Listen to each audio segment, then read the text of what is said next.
Hello.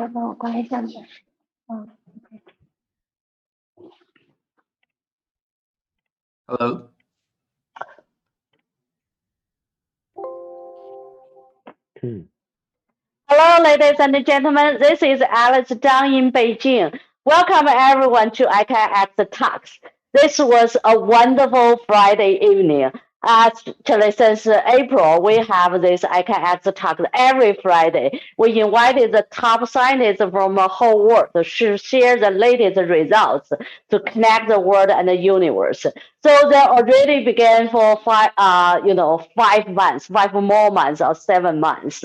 And we have a host many scientists, the top scientists on this world. So what's going on today? Today will be a special day. Yeah, because today we're going to have our Young Scientist Award for the Rising Star of Light. Yeah, so if you want to know what's a Rising Star of Light, please turn on the next page, please.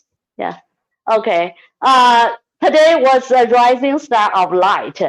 You know what's light? Light is shining, on the sky. Light is shining on the earth everywhere. But this light was our journal. Yeah, it's a beautiful journal, curved journal of this, field. So today we invited the people, to share on this stage. Is for the rising stars, the young scientists here. This was being a long story for. Yeah, iCANX and the light to calibrate to make this Rising Stars Award on this stage. So yeah, we have a big events tonight. So first, let me invite the editor of Light, yeah, to introduce what the schedule is and why to come here. Okay, please, Chenzi, it's your time to tell us the Rising Star of Light. Okay, thanks, Alice. Okay, hello everyone. I'm Chen Ziguo, editor from Journal Light Science Applications. So first of all, I'd like to thank all of you for attending and watching this live campaign of Rising Stars of Light. So before I'm getting back to the Rising Stars of Light, I'm gonna take a little bit of time to talk about the Journal Light Science Applications. So the journal ELSA is co-founded by Photon from Chinese Academy of Sciences and also Nature Publishing Group. And we want to seek for the groundbreaking researches from all aspects of optics and photonics. And in particular, we'd like to point out that we want to have a major topic spanning across the optics, and so we can give our readership a more comprehensive insight into the optics. And in the past 6 years, we have been the top 3 optics journals in terms of impact factor. So our headquarters is based in Changchun, but we have set up several regional offices around the world, including China, US, UK, France, Australia, Singapore, and France. So with all of our fully devoted full-time editors and part-time editors, also our editorial board members, we are able to provide green and expedited channels for urgent papers. So typically our turnaround time is about 40 days from receipt to publication. In addition to our fast publication, we also provide multi-channel science promotion, including Facebook, Twitter, Eureka Alert, on-site promotion, and WeChat. For instance, since this year, we have been publishing Eureka Alert news for almost every single paper on ELSA, so that we can have more visibility in the broad science community. So accompanied with our social and science media, we further bring in some cover stories to show a different dimension of our research papers. That is, cover papers. We want to show that our science papers also have beauty and marvel. And of course, most importantly, as a leading optics journal, we dig into the emerging topics and enlightening topics in optics. And here you can see one of our special issues recently published, Topological Photonics and Beyond. We have invited scientists who are early pioneers in topological photonics and beyond. And with two of our ongoing special issues, we have invited leading experts, including Professor Suji Nakamura, the 2014 Nobel Prize winner of physics, and the other leading scientists. So beyond the journal itself, we have been actively involved in promoting science, such as joining UNESCO to promote optics. Since 2015, we have been invited by the UNESCO as the golden partner of International Day of Light and International Year of Light. And beyond the journal itself, our efforts have been well recognized and received a public attention. So we have been interviewed by the national TV channels of China and Japan, CCTV and NHK. We were interviewed to share the insights about journal promoting science. And we have studied the tradition of light conferences, where we are so excited to see the collision of minds and thoughts, and that a bunch of international collaboration labs were built upon the light conferences. So we have always been hosting public talks and interviews and lectures. In this very special time, we have initiated some online talks and online interviews. Here you can see the first one, the mini conference series. In these mini conferences, we focus on one topic at one time and invited leading experts to share about their insights in this field. So, for instance, in this second episode, we have invited Professor Yuri Kivsha and Professor Hatis Eltag, Professor Marine Stochastic, and Professor Song Qinghai to talk about the impact of optical cavity. So, as you may all know, ELSA is a relatively young journal. We are only 8 years old. But when we were an infant baby journal, we received so much support from the community and care. And in return, we want to provide the community, in particular the young scientists, with the strongest support we can do. So that's why we started this Rising Stars of Light, which is a worldwide campaign for the most shining scientists in the world. And here you can see that we started this tradition since 2018, and now it has been hosted for 2 years. But this year, due to the COVID-19 pandemic, we decided to move it online. And here we are, taking the greatest pleasure that iCANX joined us to co-manage this event.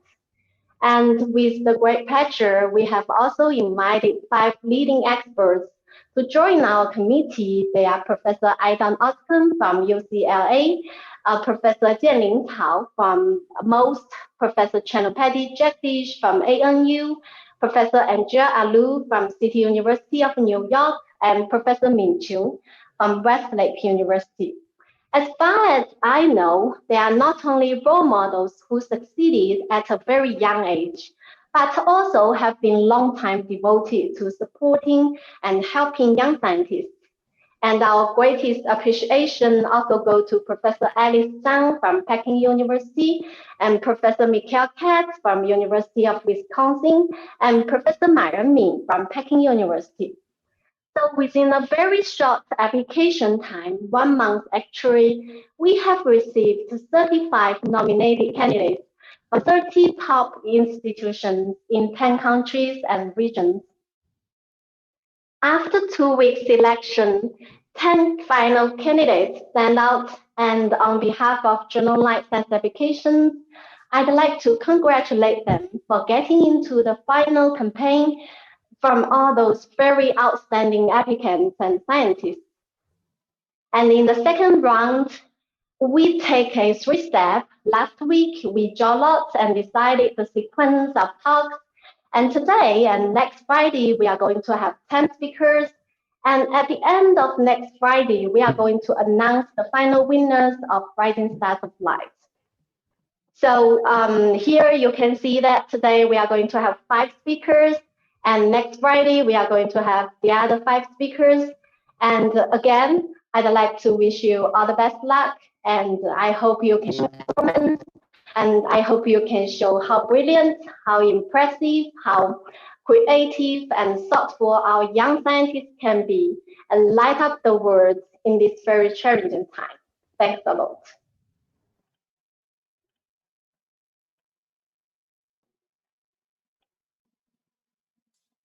Thanks, Alice.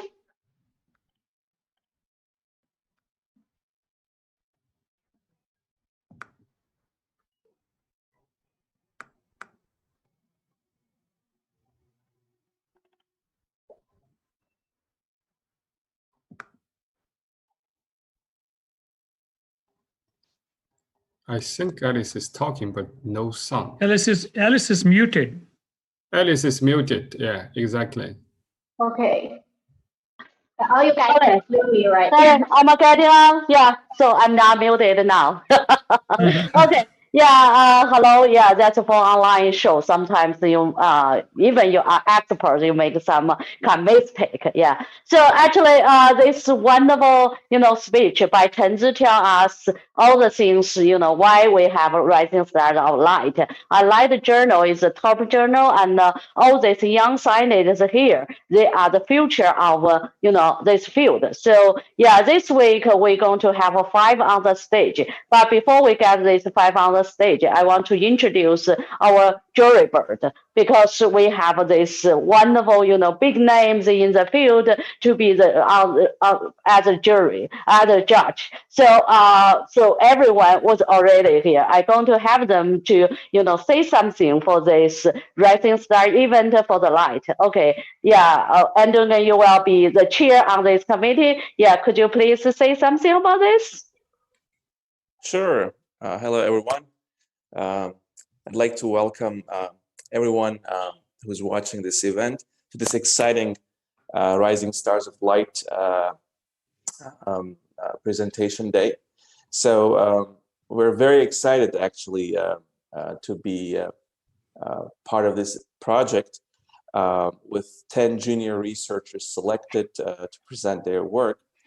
And I think Light LSA is doing a fantastic job to shed light onto the work of these emerging junior faculty, junior researchers from all around the world.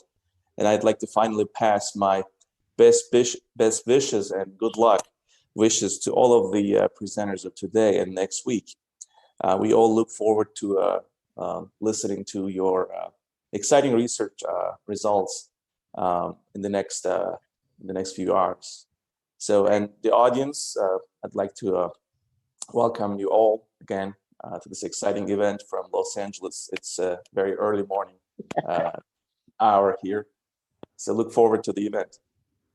Okay, great. Yeah, it's really early morning in LA because it's 5 o'clock. Yeah, thank you very much for you joining the committee, and you will chair the the committee. And second, let's welcome Professor Jen Lin. Yeah, Professor Tao, are you there? Yeah, please turn on your microphone. Yeah, we'd like to hear something from you. Yeah, I can hear you. Yeah, thank you very much, Madam Zhang. It is my great pleasure to have the chance to join this selection activities. So first of all, I should say you are welcome. Congratulations for the young scientist tonight to give your excellent speaking. My name is Jen Lin Cao, and I remember more than in the beginning of this century, I worked with my colleagues in Changchun Institute, include Professor Bai Yuhong. We worked for a long time. And finally, we success to create our journal, the Journal of Light, Science and Applications. And during the past 20 years, I moved several places. I worked in the headquarters office of Chinese Academy of Sciences as the vice president. And then I moved to the Ministry of Science and Technology as the vice minister. So during the past years, I'm also still keeping my interest about my field. My field is optics and optical engineering, especially for the short wavelengths optics. These days, it's become more and more popular, even in China. And some short wavelengths like DUV and EUV and soft X-ray optics. And now I'm also keep the position of some leading research group. For example, I'm also the director of the State Key Laboratory for Applied Optics and the director of Jihua University in Guangdong for advanced manufacture. So tonight I'm very happy, and I wish all of the speakers tonight to show your capabilities and to show your talent. And thank you very much. Okay, thank you, Professor Cao. Thank you for leading the group to, initiate these journals and also build up the field. I mean, now the photonics, is one of the biggest field in the whole world. I think many of people is involved, and especially all this research are very important for the, industry. Yeah, go ahead to do many things, because I'm working in microelectronics, so we're looking for, a lot of things from photonics. Okay, yeah, thank you so much. And I hope we can fix your camera right away. We can see you. Okay. Okay, but I can hear you. Okay, yeah. Next, let's welcome for Professor Jagdish, you from Australia. Welcome. Yeah, please. Okay. Thank you very much, Alice. And I would like to extend warm welcome to all of the people for participating in this Rising Stars competition. And I would like to congratulate all the finalists. And you are the future leaders of light science and applications. And I want to thank the journal Light Science Applications for organizing this Rising Stars of Light, and also supporting the young generation of scientists, because of the fact that they are future of our field. And I wish you good luck and looking forward to learning more about your research. Thank you very much. Okay. Yeah, thank you, Professor Jagdish. You are the big demos how to nursing young generations. I think in your group, more than hundreds young scientists already grow up. Many of them being, top scientists, and not only in Australia, in India, but all over the world. And many of your students in China too. Yes, thank you. Yes, yeah, there are many students in China, absolutely. Yeah. So welcome to China. Yeah, I hope in the near future, not far away. Yeah. Okay, today we're going to have, all the people on the stage. Let's see what's next. Yeah, it's Andrea, are you there? Okay, yeah. Yes. So, yeah, please. It's already 8 o'clock in the morning and New York, yes. Right? More reasonable than in LA. Thank you. And good evening to you, and welcome to the young scientists that are participating to this event. I'm very happy to be part of it. I thank the Light Journal and this initiative for starting this way of recognizing the top young scientists in our field. And congratulations to the final candidates. I've been very impressed by the range of quality of the applicants in the first round, and congratulations to you that made it to the final round. I look forward to your talks, and thank you again.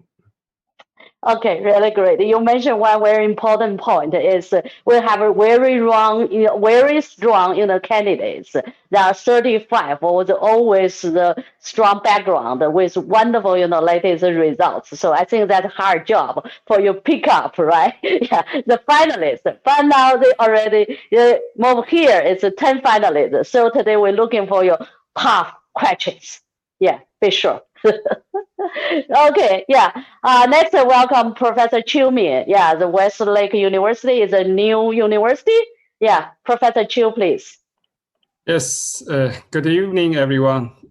It's great pleasure to be here, and it's really I really look forward to seeing all these wonderful young scientists and their presentations. It's truly a hard time to select the finalists from all the 35 candidates. I wish you all as bright as the stars and successful in the field of optics and photonics. And also, as Alice said, I'm now at Westlake University. if you're looking for a faculty position, you can also contact me. Thank you very much. Okay, yeah, that's a great offer. Yeah, so Professor Chiu, could you tell us something about the Westlake University, because it's really brand new? Yeah. Yeah, it's truly new. It's we start these ideas of having a new research private university in China about 5 years ago.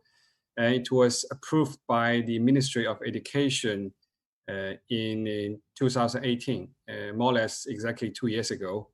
So we have grown. Now we have already 139 PIs signed with us. They will fully working at Westlake University, and already we have 112 PIs on site, and they have already started their research. We have roughly 6 PIs in the field of optics and photonics. Wow. We are truly looking forward to having more and working in this field. And actually, I forgot to mention that I also was with Light, this journal from the very beginning. And I'm truly happy to see Light become such a highly impact journal in the field of optics. Thank you. Okay, that's great to hear, the stories for Westlake, because everyone knows that Westlake is the most beautiful lake in the whole world. Hangzhou is the most beautiful city, right? It's a heaven on the earth. So now this new university is just open, really need a lot of new blood. So I think the young scientists need, to take more look on the Westlake University. Okay, yeah. So yeah, let's move on. Yeah, we have this final journalist now. Yeah, actually we should have Michael Katz on the stage, because he will be the host tonight, but it looks like he's traveling, on the space. So it didn't landing on the Earth. So I will take the job, to do the host job for our speakers. So let's move on to the first speakers today. So it's Sun Shuo. Yeah, from University of Colorado Boulder, and his talk will be quantum nanophotonics, engineering atom photon interactions on a chip. Okay, because you are first speaker, I have to say a few words. You have 20 minutes for presentation. Okay, after that was 10 minutes questions. Okay, yeah, is that clear? Yeah, okay. Very clear. Okay, yeah, I will. Look at the clock. Okay, I give you a warning before 1 minute ahead. Okay, yeah. Sounds good. So, yeah, sure. Please share your screen. Yeah.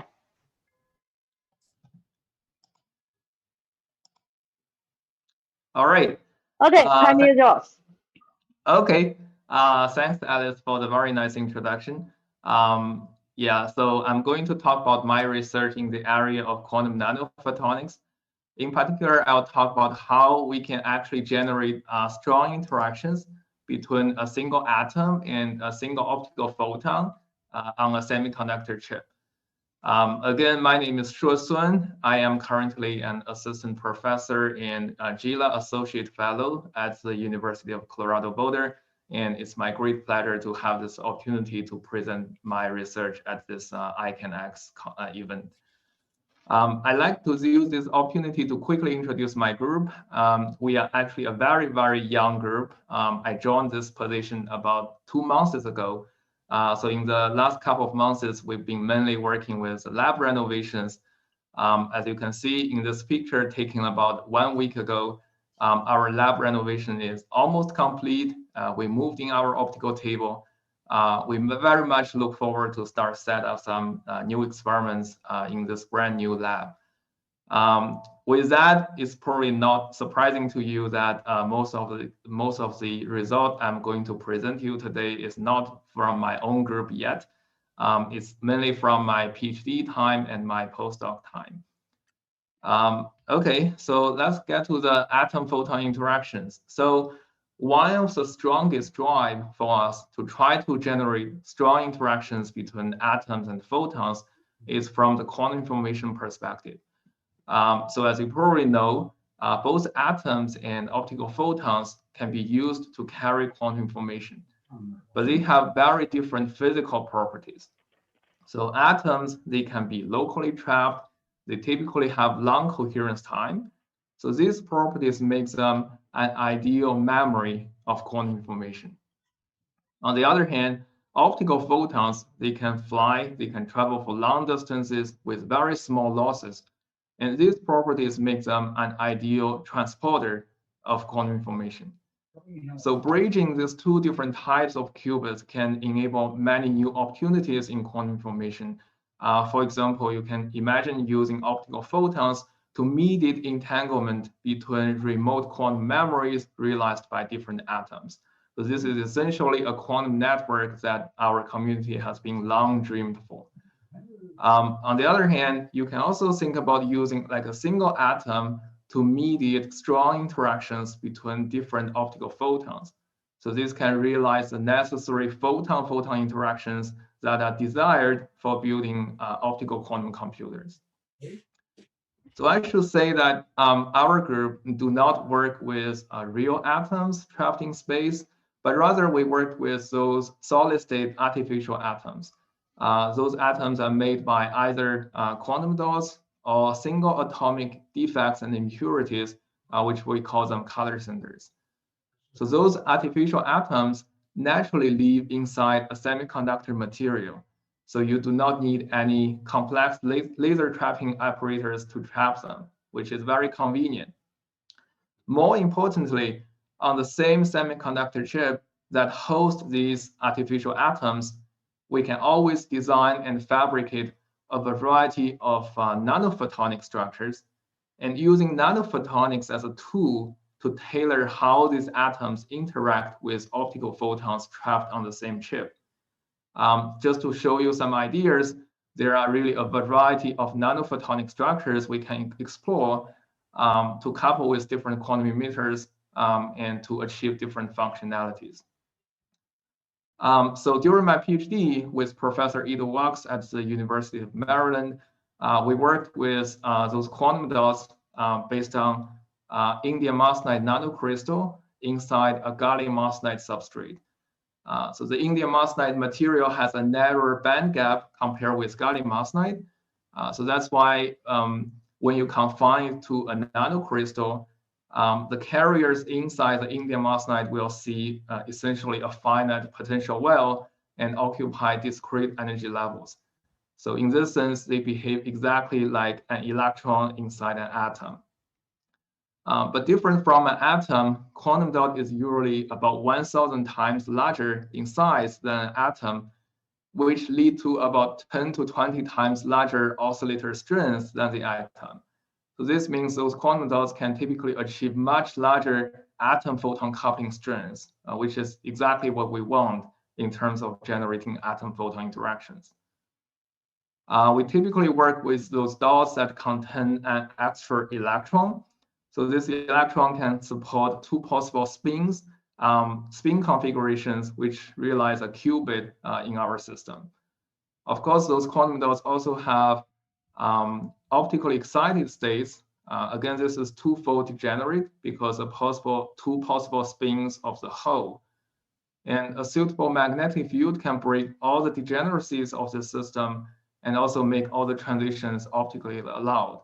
So this is the typical level structure that we work with, the typical configuration we use for the system. So these optical transitions provide us the necessary interface to interact with optical photons. In order to achieve atom-photon interactions, we also need to trap the photons locally for a period of time. So to achieve this, we need a cavity. So here we employ a nanophotonic cavity based on photonic crystals. So this is a 3-hole missing inside a photonic crystal. And in the center area, if a photon is trapped inside, it cannot escape from any in-plane direction because the cavity frequency is in the center of is inside of the photonic crystal band gap. And in the vertical direction, the confinement of photons is achieved by the total internal reflection between the gallium arsenide material and air. So those cavities can confine photons very tightly in a very small mode volume, typically smaller than 1 wavelength cube, which means a single photon inside the cavity can generate a giant energy density at the place where the field is optimum, is maximum. So this is a very strong requirement for strong atom-photon interactions. And here I'll show you some SEM images of the fabricated device, both from the top view and the side view. So using this strongly coupled device, we routinely observe strong coupling between the quantum dot and the cavity mode. So the strong coupling manifests itself as a coherent energy exchange between the quantum dot excitation and the cavity excitation. So in the frequency domain, what is interesting is that if, for example, if you measure the cavity transmission spectrum, you will see that at the original cavity resonant frequency, which is denoted by this dashed line here, the cavity is no longer transmitted. Yeah. This is because the cavity frequency is no longer a good eigenfrequency of the new strongly coupled system. The system starts to form new eigenfrequencies denoted by these new peaks. If you are expert in cavity QED, you will know what these parameters mean. So basically, we can achieve the coherent coupling parameter G much larger than the dissipation parameters kappa and gamma of the system. So using this strongly coupled device, we can build a quantum switch between an atom and a photon. So here I'll show you briefly the idea using this schematic cavity with 2 mirrors. Of course, the same physics applies to photonic crystal cavities as well. So what we do is we couple this cavity to an atom with 3 possible energy levels, 2 ground states, which form a qubit, and 1 excited state, which gives us the necessary optical transitions to couple with the cavity. So we selectively couple this atom with a cavity such that only this transition associated with a state 0 is strongly coupled, and the other transition is decoupled from the cavity. Now the cavity will look very different to this incident photon depending on the atomic state, right? So for example, if the atom is in the state 1, then the cavity does not couple to any transition that has population. So it looks like an empty cavity to this incident photon, which has a single Lorentzian shape transmission spectrum. So that means if the photon is resonant with a cavity, it sees a transmission probability of 1, so it will be fully transmitted. On the other hand, if the atom is in the state 0, the cavity is strongly coupled with this transition, so it looks like a strongly coupled system, which strongly suppresses transmission of photons at the cavity resonant frequency. So the same photon will be reflected this time instead of transmitted. So now we can see, essentially by controlling the atomic state of this qubit, we are able to switch the photon to either the transmission or the reflection mode. This is a fundamental working principle of this atom-photon quantum switch. So we experimentally demonstrate this idea using the quantum dot cavity system. If you still remember, the quantum dot have 4 possible transitions. We couple only this red transition strongly with the cavity, decouple all other transitions from the cavity. And we can use an optical laser to optically prepare the spin to different state. For example, if we resonantly pump this transition, we will initialize the spin into the spin down state. And at this state, because the cavity does not couple to any transitions with population, when we measure the cavity transmission spectrum using another laser, we see like an empty cavity spectrum, which is exactly what we expect. On the other hand, you can also pump a different transition and prepare the dot population into the spin up state. And in this state, when we measure the cavity transmission spectrum, we see a strongly coupled spectrum because the cavity is strongly coupled to this red transition. So this shows that we can use a well-initialized quantum dot spin to switch the photon between transmission and reflection. We also did more complex experiments where we try to prepare the spin into an arbitrary superposition and use that to switch the photon into a different combination of transmission and reflection. To prepare the spin into an arbitrary superposition requires a rather complex pose sequence, which I will not go into details. This is called Ramsey Interferometry. Essentially, by varying the delay time between the two rotation poses, we can prepare the spin into an arbitrary superposition. So the spin will oscillate between spin up and spin down as you vary this delay time tau. So what is interesting is right after we prepare the spin here, we send another photon to probe the cavity transmission. So what we see is that the cavity transmission also oscillates as we vary the delay time tau between the two rotations. So this shows that we can actually use an arbitrary spin superposition to switch the photon. So this is supposed to be a quantum device. So that means not only we can use a single spin to switch the photon, we should also be able to use a single photon to switch the spin. So we demonstrated this capability as well. So this is using a slightly different scheme, a very similar pose sequence. So now we send a gate photon in between the two rotation poses. What the gate photon does is that it actually flips the spin in the superposition basis. So it flips the spin from spin up plus spin down to spin up minus spin down. So this should manifest itself as a pi phase shift in that previous Ramsey fringes you observed. And this is exactly what we see experimentally. So between the case with a gate and without a gate photon, we see a pi phase difference in this oscillation. So now we complete the demonstration of the spin photon quantum switch. One direct applications of this device is to use a spin to mediate interactions between different photons. You can imagine using a gate photon to somehow trigger the spin. And then depending on the spin state, it can control the state of a second photon. Utilizing this effect, we actually demonstrated the first nanophotonic optical transistor gated by only a single photon, where we can use a single photon to control the transmission of a large optical field consisting in average about 27 photons. So this transistor operates at the fundamental lowest power limit, where it is gated by only a single photon. This result is published in Science about 2 years ago and later highlighted by both Nature Physics and the Nature Photonics.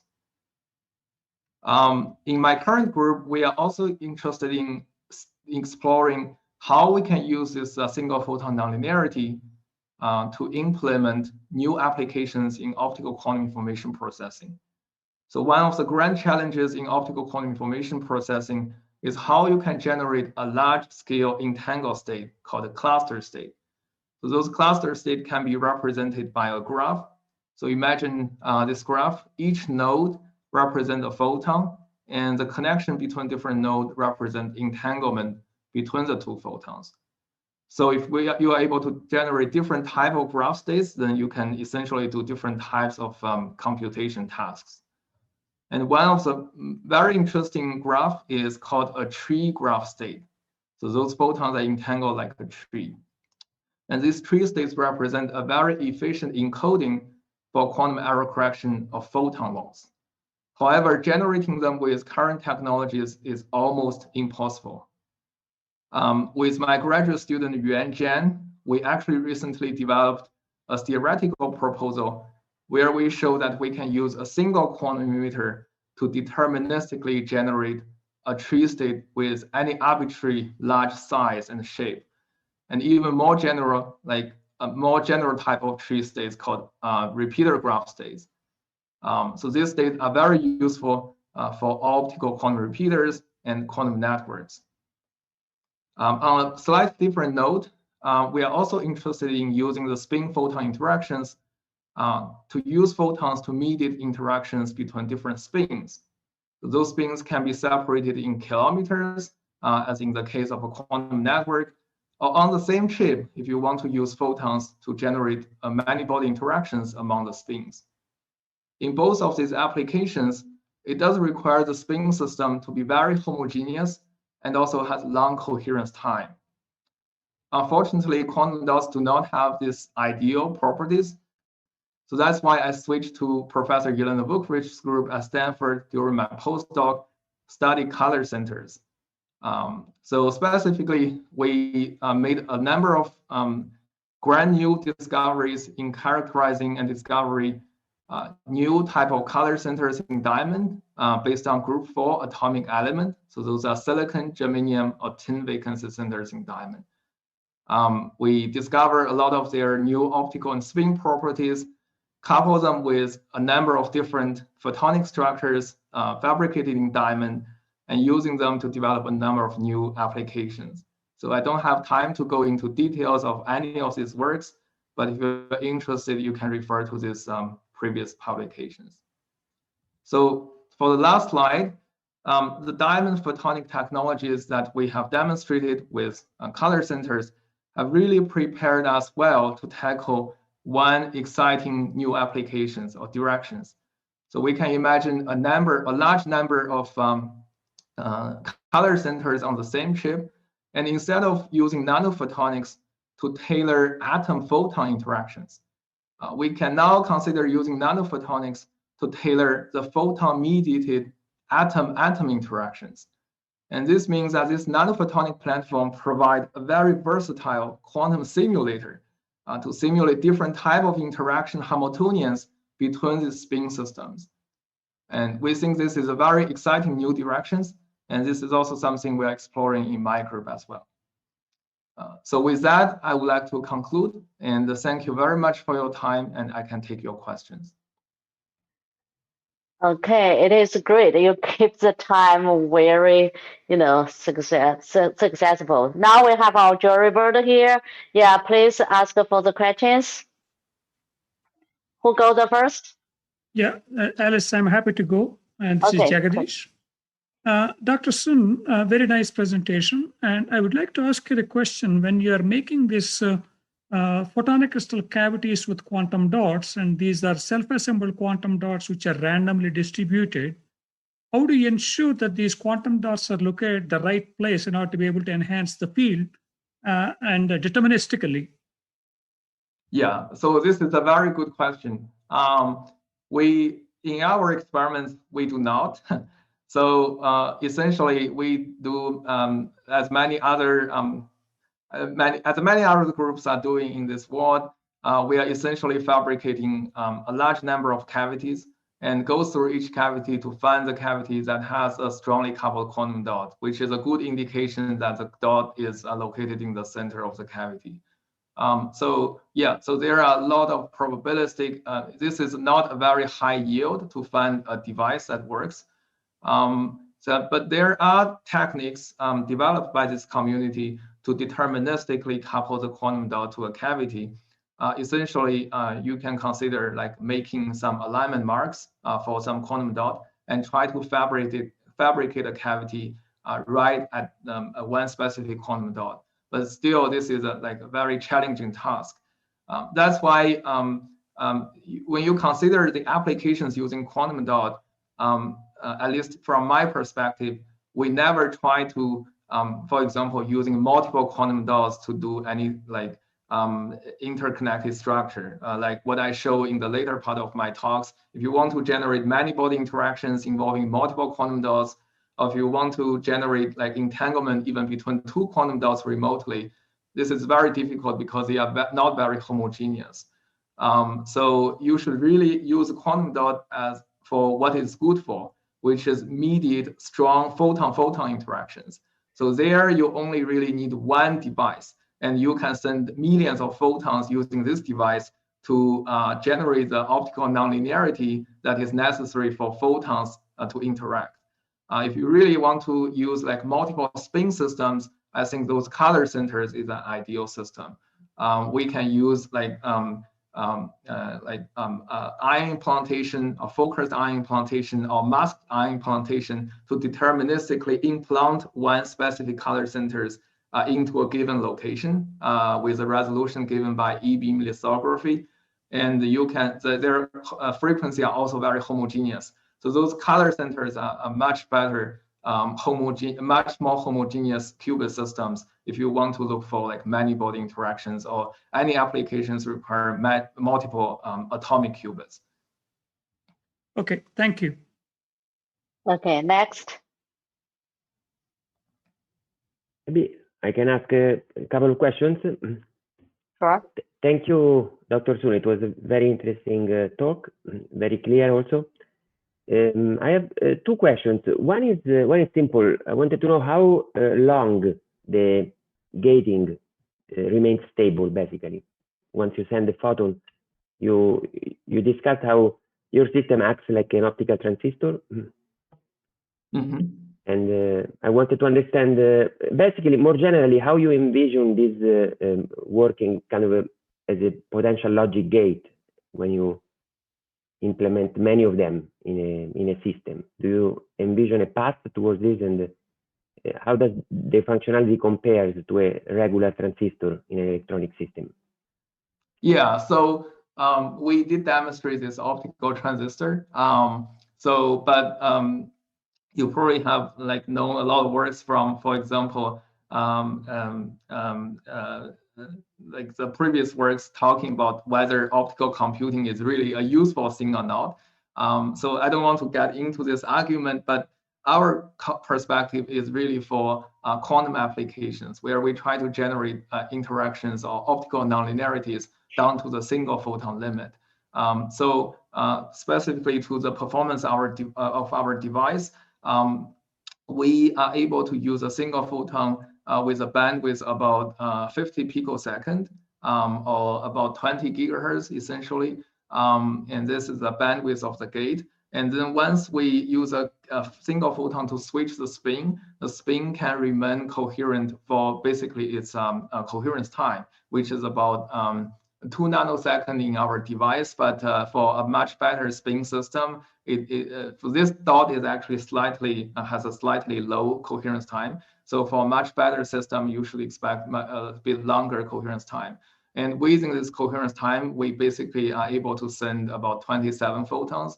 And actually, ultimately, what is limiting the gain of this transistor is that those photons will have a back action on the spin. So if we will send more photons, it's not because the spin naturally flip. It's really because those photons will eventually drive the spin back to a different transition.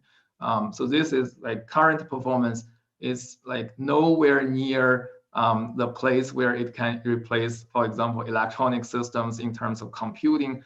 But we want to demonstrate this as a capability for quantum information, because there you do need like photon quantum gate for like running optical quantum computer. And current available technology is really based on linear optical quantum computing, where you use measurement and measurement-based forward to generate nonlinearity. And what we want to see is that whether we can use this deterministic nonlinearity, so that you do not require this very fast feed-forward delay lines, etc., and those used in silicon photonics. That's our perspective. Yeah. Thank you. Okay, Professor Cao, please. Yeah, my question is, what about your optical cavity, the stability? If you want to do some quantum computing, the stability of your optical cavity is very important. And what about the application? If you can use it, what about the application condition for very low temperature or something? Can you clarify what do you mean by stability? Yeah, for example, the size and how to see the stability of the size, the curvature of your capability, your optical cavity. Okay. I'm not sure if I am 100% understanding your question, but let me try to answer it, and let's see if it answers your question. Once we fabricate a structure, for any cavity inside, at least its wavelengths and Q factors remains very stable for the period of my PhD. Mm-hmm.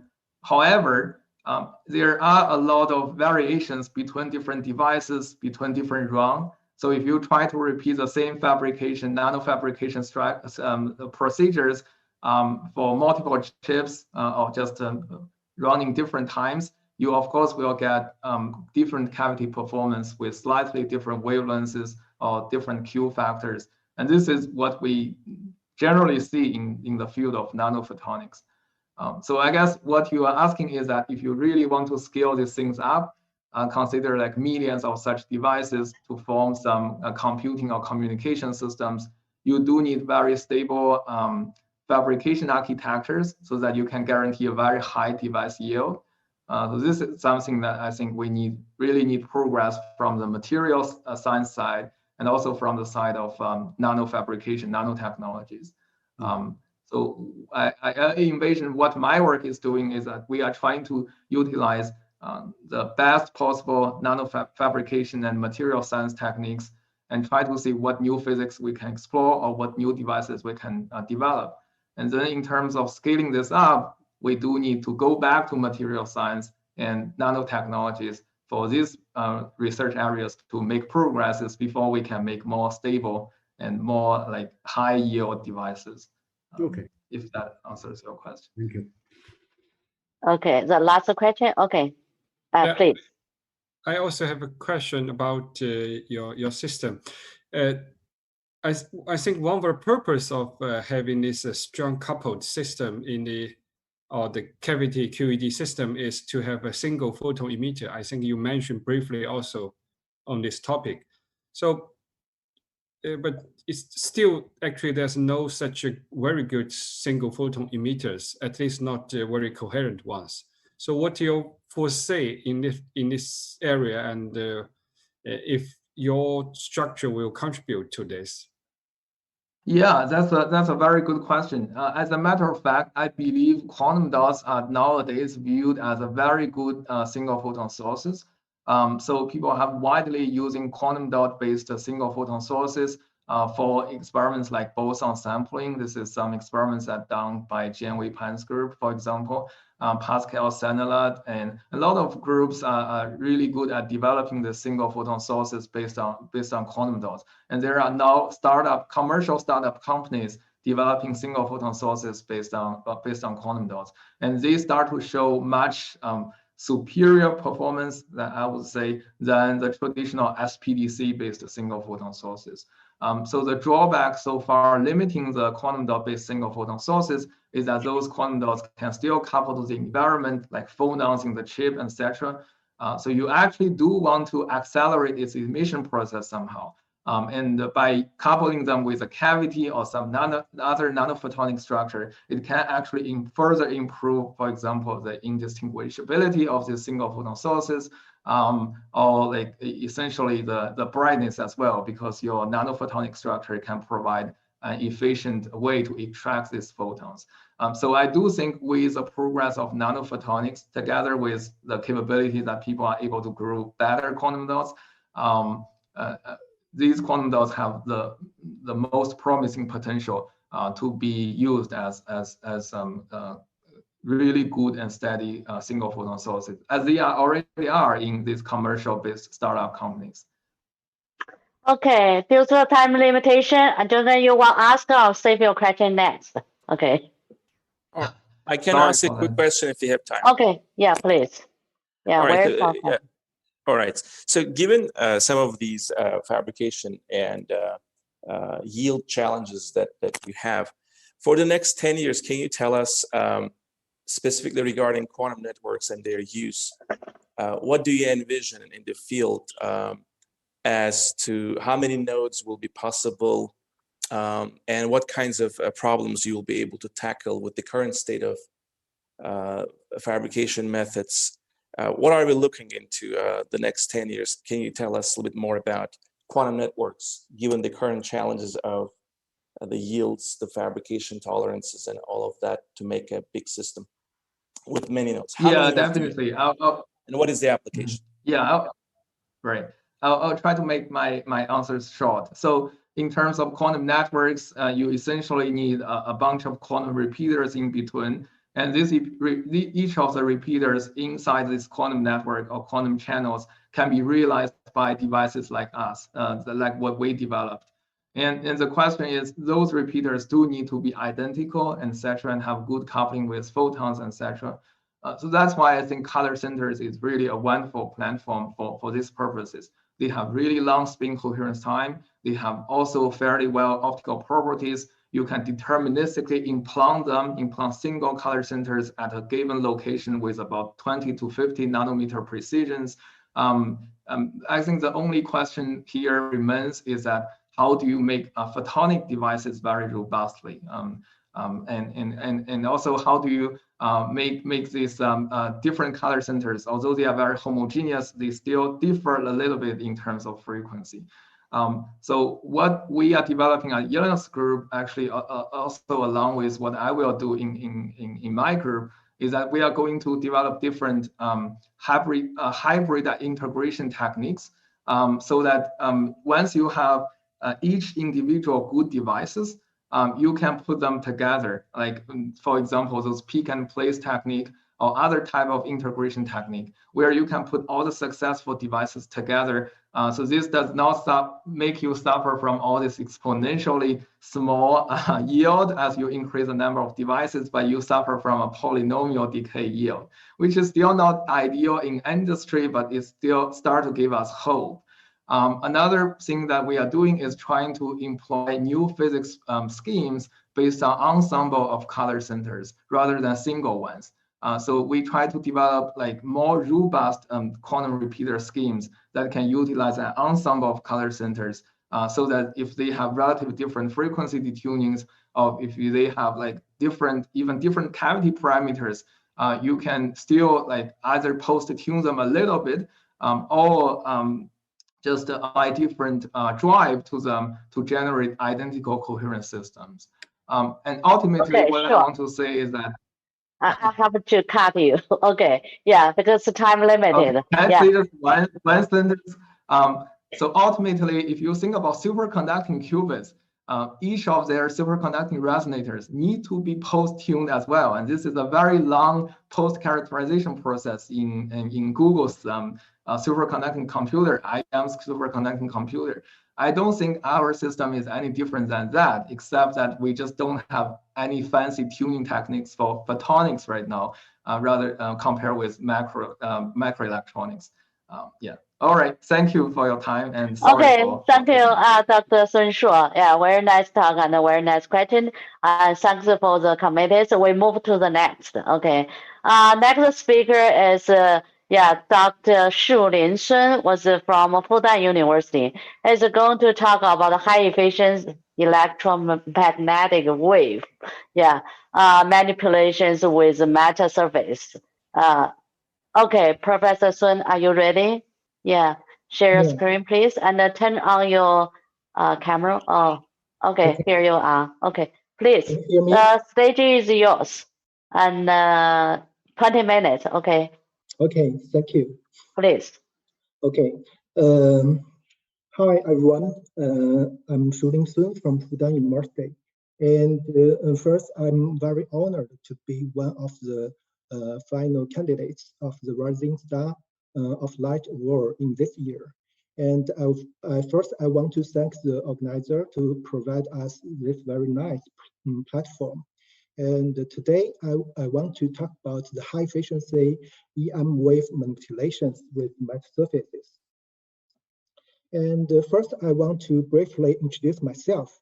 I got my PhD from Fudan University in 2009. And then I go to National Taiwan University as a postdoc. In 2013, I come back to Fudan University as an associate professor, joined the Department of Optical Science and Engineering. And since last year, I became the professor of our school. And my research fields include matter materials, matter surfaces, and plasmonics. And now I have published over 60 papers. And in the past 5 years, I have got about over 30 publications. And this is the outline. And first, I want to briefly introduce the background of matter materials and matter surfaces. We know that controlling EM waves in the desired manner is a dream of us. However, since the nature matures, they have no, most of them have no magnetic response, especially in the high frequency domain, and they have very limited choice for the permittivities. And therefore, for a long time, our abilities to control EM waves is limited based on such nature matures. And about 20 years ago, scientists have proposed this the concept of metamatures. And you can see that they are a kind of artificial matures composed by the microstructure arranged in a specific order. And the metamaterial can not only offer us arbitrary optical parameters, including the epsilon and mu. In addition, they can be constructed in both the homogeneous and the inhomogeneous way. And therefore, based on this artificial materials, our abilities to control light is significantly expanded and become stronger. And metamaterial has been regarded one breakthrough of this century in the Science Journal. And after the quick development of this field for about 10 years, such 3D metamaterial also suffer from some challenges, including the difficult fabrication, hair loss, and so on. And to overcome these challenges, people have proposed the concept of 2D mass surfaces. It is a simple 2D structures and have the advantages of easy fabrication and low loss and so on.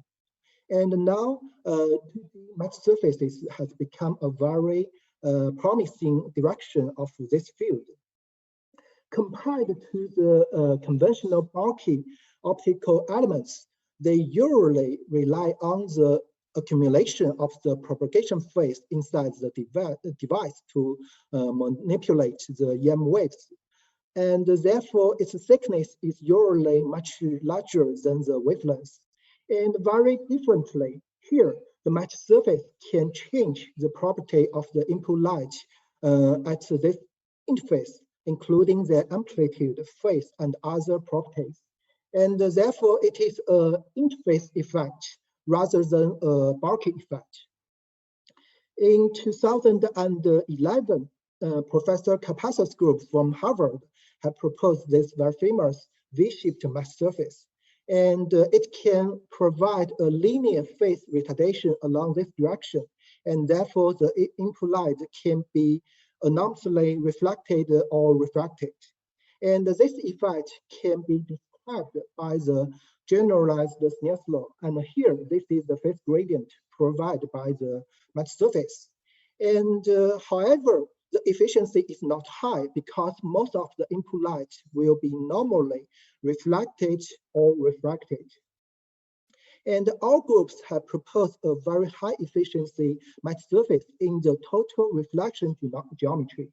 And here we carefully design the phase gradient of the mass surface. And as this number is smaller than K0, the total wave vector of the input light, it can achieve the anomalous reflection. And very interestingly, while the phase gradient is larger than K0, the input light will be converted to a surface wave. After demonstrating our idea in microwave regime, we further realized a very high efficiency broadband optical gradient mass surface in collaboration with Professor Dingping Cai's group. And its efficiency is over 80% in optical frequency. And we also demonstrated some possible applications, including anti-reflection, polarization, and spectrum beam splitting, and so on. And now, since about 2011, the field of gradient mass surface has become a very important future direction of this field. And we are honored that our Nature Material paper is regarded as one of the 3 leading works in this field. And based on the concept of match surface, people can actually design the phase distribution on the 2D plane. And here we usually can use 3 different degrees of freedom, including the spatial position R, the time t, and the polarization of the input light sigma. And in general, people can do two different kinds of manipulation, including the propagation wave manipulation and the surface wave manipulation. And they are 2 fundamental EM modes in our work. And next, let me introduce our works along these 2 directions. And first, it is the high efficiency plasma manipulation. I summarize our works along this direction in this slides. And we have done 3 different types of works, including surface wave excitation, surface plasma generation, and the surface plasma excitation plus the wavefront control. And this is our first paper on gradient mass surface. And we know that for the propagating wave, it cannot couple with the surface wave directly because they have the different wave vector. And we propose that we can design a gradient mass surface as a bridge linking these 2 different EM modes. And I have explained the mechanism in the previous slides.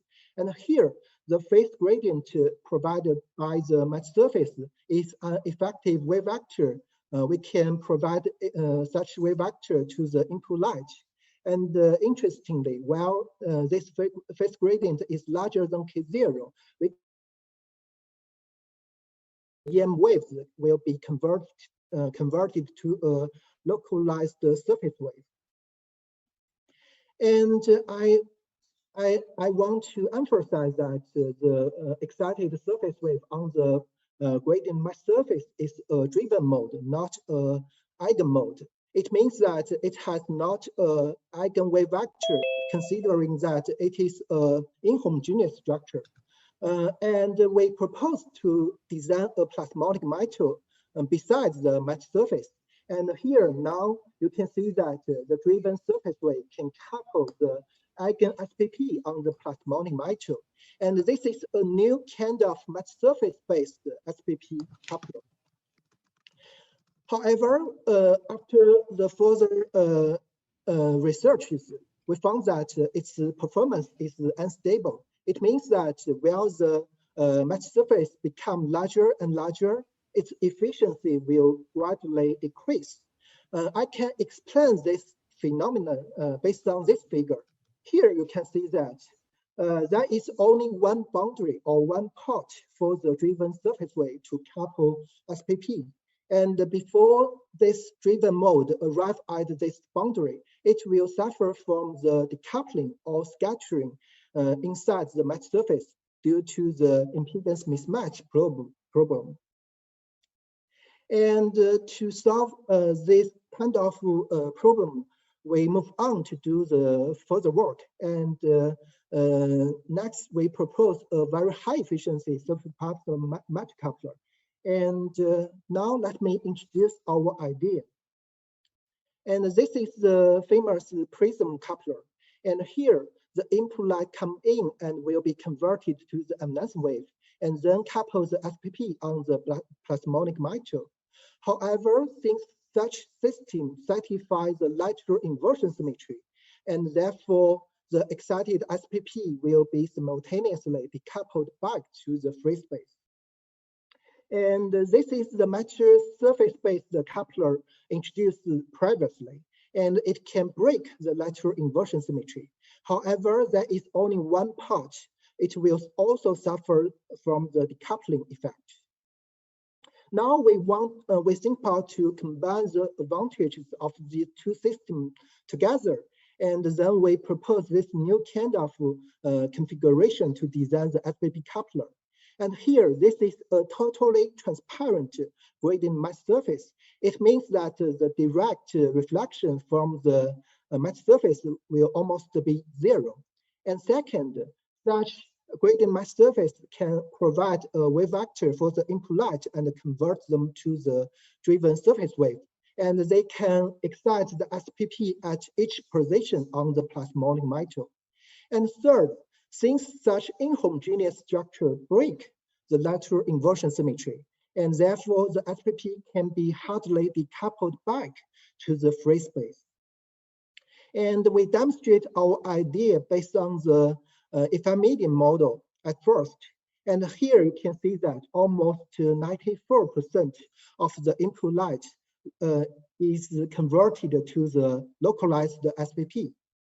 But we must say that to design a real highly transparent gradient mass surface is a very tough work. And finally, we designed this kind of structure in the microwave regime to demonstrate our idea. And here we use a near field mapping technique to see the excited SPP on the plasmonic metal. And in addition, we also compare our structure device with some other SPP coupler, and we can find that it shows the best performance. And the efficiency in our device is demonstrated to be over 70% in the experiments and the simulations. And in the previous work, we have achieved the SPP high efficiency excitation based on the gradient mass surface. However, we cannot control its wavefront. It's just a simple plane wave-like SPP. And for many applications, we want to freely tailor the wavefront of the near field. And so our motivation is that can we design a single metal device to achieve these two different functionalities, that's SPP excitation and wavefront controls. And in this year, we demonstrated this idea in the experiments. And in addition, it can, if we change the polarization of the input light, it can generate two different SPPs with different wavefronts. And it can replace the functionalities of two conventional optical devices. And let me skip all of the detail. And from the simulation and experimental results, you can see that for the LCP and RCP illumination case, the input light will be converted to a focused SPP or a deflected SPP signal. And now I will briefly introduce our work in the second direction. It is the high efficiency propagation wave manipulations. And here we utilize three different degrees of freedom in our design. They include the polarization of the input light, the spatial distribution, and the time. And here we can divide our works into three different sections. And first, and recently we successfully derived a criterion to help to get design the high efficiency PB metal surfaces in both the reflection geometry and the transmission geometry. And since the phase gradient provided by the PB metal surface is spin dependent, and therefore we can achieve the high efficiency photonic spin Hall effect inside this system. And furthermore, we also can utilize this kind of device to generate a very complex wavefront. For example, we can generate the vortex beam in our structures. And we demonstrate our idea in the microwave and higher frequency regimes.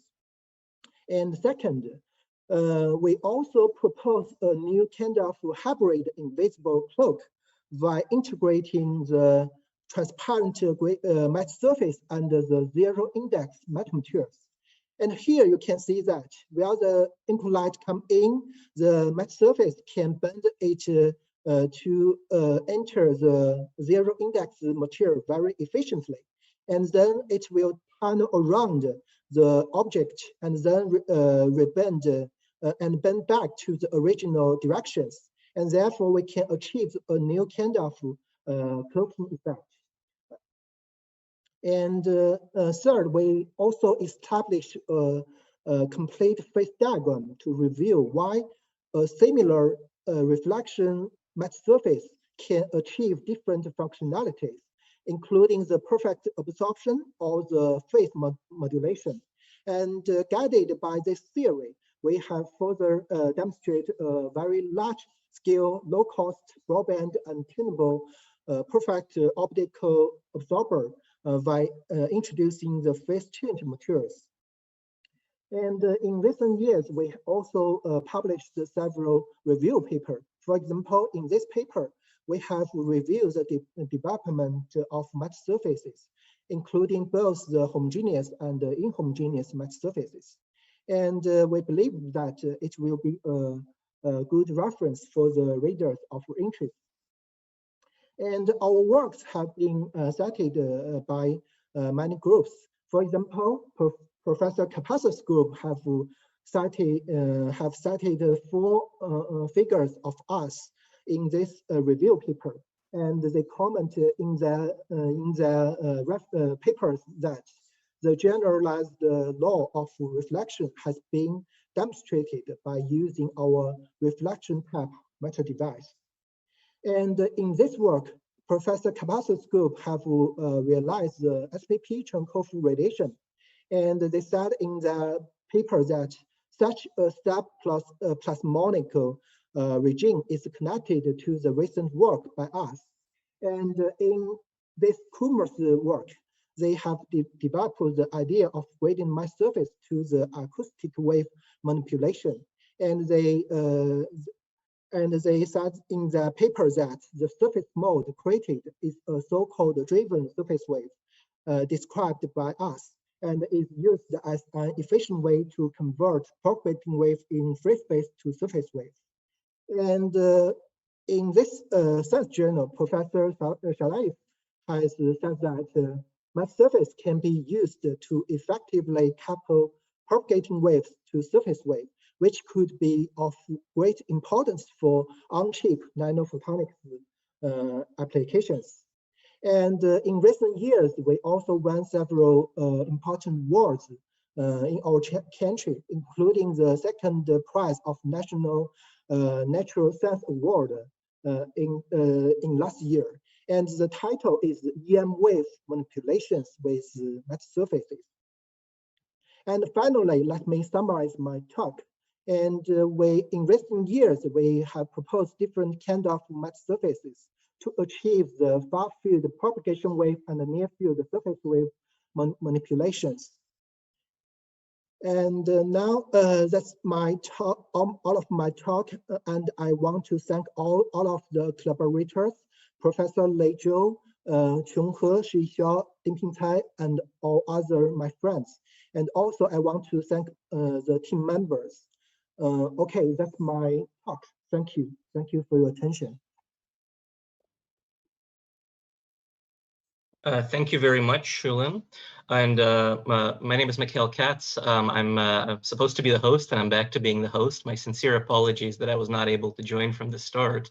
And I'm very thankful that, Alice was able to host in my absence. We're now open for 10 minutes of questions from the panel. Okay, thank you. Okay, Mikhail, I have got a question. Yes, This please. is Jagadish. Dr. Sun, very nice presentation and a beautiful work. And when you're talking about meta couplers and also wavefront control, you were really discussing about microwave regime and terahertz regime. Okay. And what are the challenges in order to be able to implement this in the visible regime or the near infrared regime where there are lots of applications? Okay, thank you for your for this very important question. And in our previous work, we have demonstrated our idea most in the low frequency regimes, including the microwave and the terahertz regimes. And here we just prove our concept. And this concept is very general, and it can be achieved in the high frequency domains. For example, some other groups have also utilized this gradient matte coupler to excite the SPP in the near infrared regime and even in the optical frequency regimes. And we have read their papers, and in these works, they have demonstrated that this concept is general. And for our groups, we also have built up several some experimental setup to realize our idea in the optical frequency regimes in recent years. And some works have been finished, including the far field manipulation and the near field SPP excitations. For example, in our recent work, which have been submitted to the Light journal, we have utilized a gradient match coupler. It can generate a vortex SPP beam at the near infrared regions. And the challenge, main challenge is the how to fabricate a very low loss and very high quality samples to demonstrate this idea. And in the high frequency regime, the loss is also a very big issue. And so we need to think about how to design our structure and optimize all of the conditions to make the performance the best. And thank you for your question. Okay, thank you very much, Dr. Sun. Yes, Jen Lin. Okay. Jen Lin? Me? Okay. May I ask a question? Yeah. Yes, please. Yeah. Thank you very much, Professor Sun. Basically, I have two questions. First one is, these days, maybe include your work, the matter surface and the super lens. Some research about that. Even in China, it's more and more popular. Many groups, they are doing about this direction.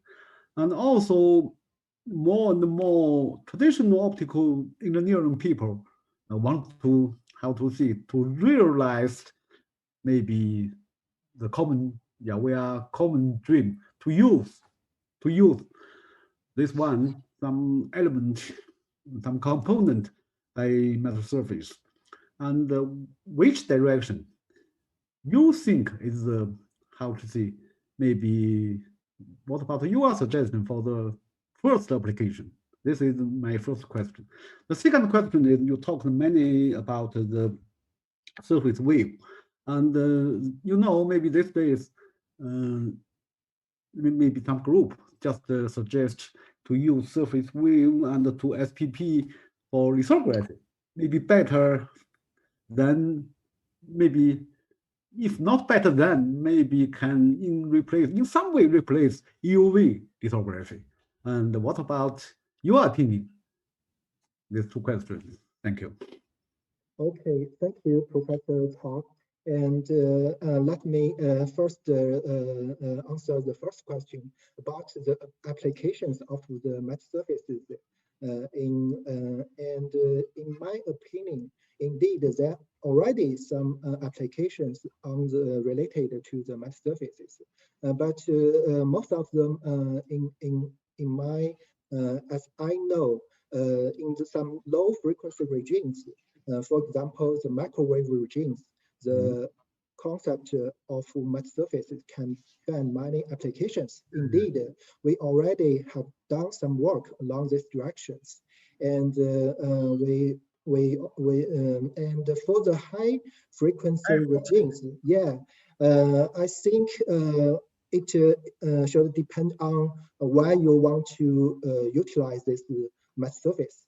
And for example, if you want to fabricate a very big matte lens, it will suffer from many challenges, including the fabrication and its performance. And I think it will be maybe not the best choice to apply the concept of matte surface in the high frequency domains. Maybe in some other specific applications, they do not need the matte surface to be very broadband or high efficiency or some other issues, and they may find some possible applications. And these days, with how to say, with the progress of the manufacturer power, people can do more and more, how to say, more and more accuracy for manufacturing process. So maybe the application for metal surface should be more and more to short wavelengths, to higher frequency. Yeah, and indeed, in this year, we also draw a project to do the match length in the optical frequency regime, and now the working band and the working incident angle regime of the previous match length is limited, and the efficiency may be not very high. And in this project, we will think about how to propose some new concept or new method to improve its working band. And in another point of view, very important, we want to extend the working incident angle regime of the match surface. For example, in some match surface, for the normal incident case, it can work well, but for the very large incident angle case, it will fail. And now we think about to propose some theory to engineer the match surface, the performance of the match surface, and different kinds of different incident angle regimes, and that's. And we are doing such kind of work in the high frequency domains. Okay, what about the second question? Okay. Yes, please go ahead. Okay, Yeah. for the second question, you mean that we can use the SPP to do the EUV fabrication, and for the SPP mode, it can be very short wavelength, deep stop wavelength, and it can increase the resolution. And I'm not very familiar with the process along this direction, but for us, we have already can utilize this metric capture to achieve the high efficiency SPP excitations, and also we can engineer its wavefront. For example, we can convert the input SPP to very focused regimes, and we think about to utilize this functionality to enhance the light matter interactions, and maybe it can be also to other applications. For example, we can efficiently couple some on-chip photonic devices. That's my answer. Thank you. Okay, I think we have time for one more question. So Professor Otzcombe. Thanks. Very, very nice presentation. So I have a general question for specifically free space light manipulation, harnessing of different properties of light and engineering those for specifically applications point of view for the free space systems. Can you give us pros and cons, in your opinion, about the comparison between all dielectric-based systems, surfaces, structure surfaces, and meta surfaces versus plasmonic systems? What are the pros and cons, and where do you see them being ahead of each other for what kind of applications? Just general question about the comparison. Okay, thank you for this very important question. And as I said in my talk, the match surface may have some applications in the future. And for the free space manipulation, and people have proposed several different directions. For example, the match length, for example, the complex wave beam generation. For example, we can utilize this kind of matter surface to generate a very complicated wavefront. For example, the vertex beam and other kind of optical beams. And in my opinion, you also talk about the dielectric match surface and the plasmonic match surface. And yes, for the high frequency applications, the efficiency will be a very important problem. And therefore, people have proposed the dielectric match surface. And in principle, it can be low loss.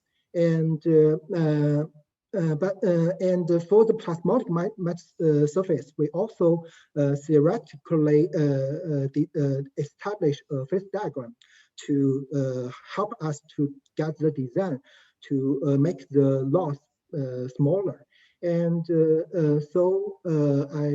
in my opinion, the dielectric and the plasmonic match surface both can be have the good performance. And in the real applications, I cannot think about too much in the high frequency domain. And just as I said in the previous questions, we have already found many applications in the low frequency applications. For example, in the radar, we want to engineering its relation to the free space, and we already do some works to apply this concept. So I'm afraid we have to wrap up. So thank you so much, Professor Shulin Sun. Okay, thank you. I wish we could clap. So the next talk is going to be by Justus Dukaife, an assistant professor at Vanderbilt University. Previously, Justus received his PhD in electrical engineering from Purdue University. His talk is titled Optothermo Electrohydrodynamic Tweezers, a new tool for biology and medicine. Justus, please, welcome.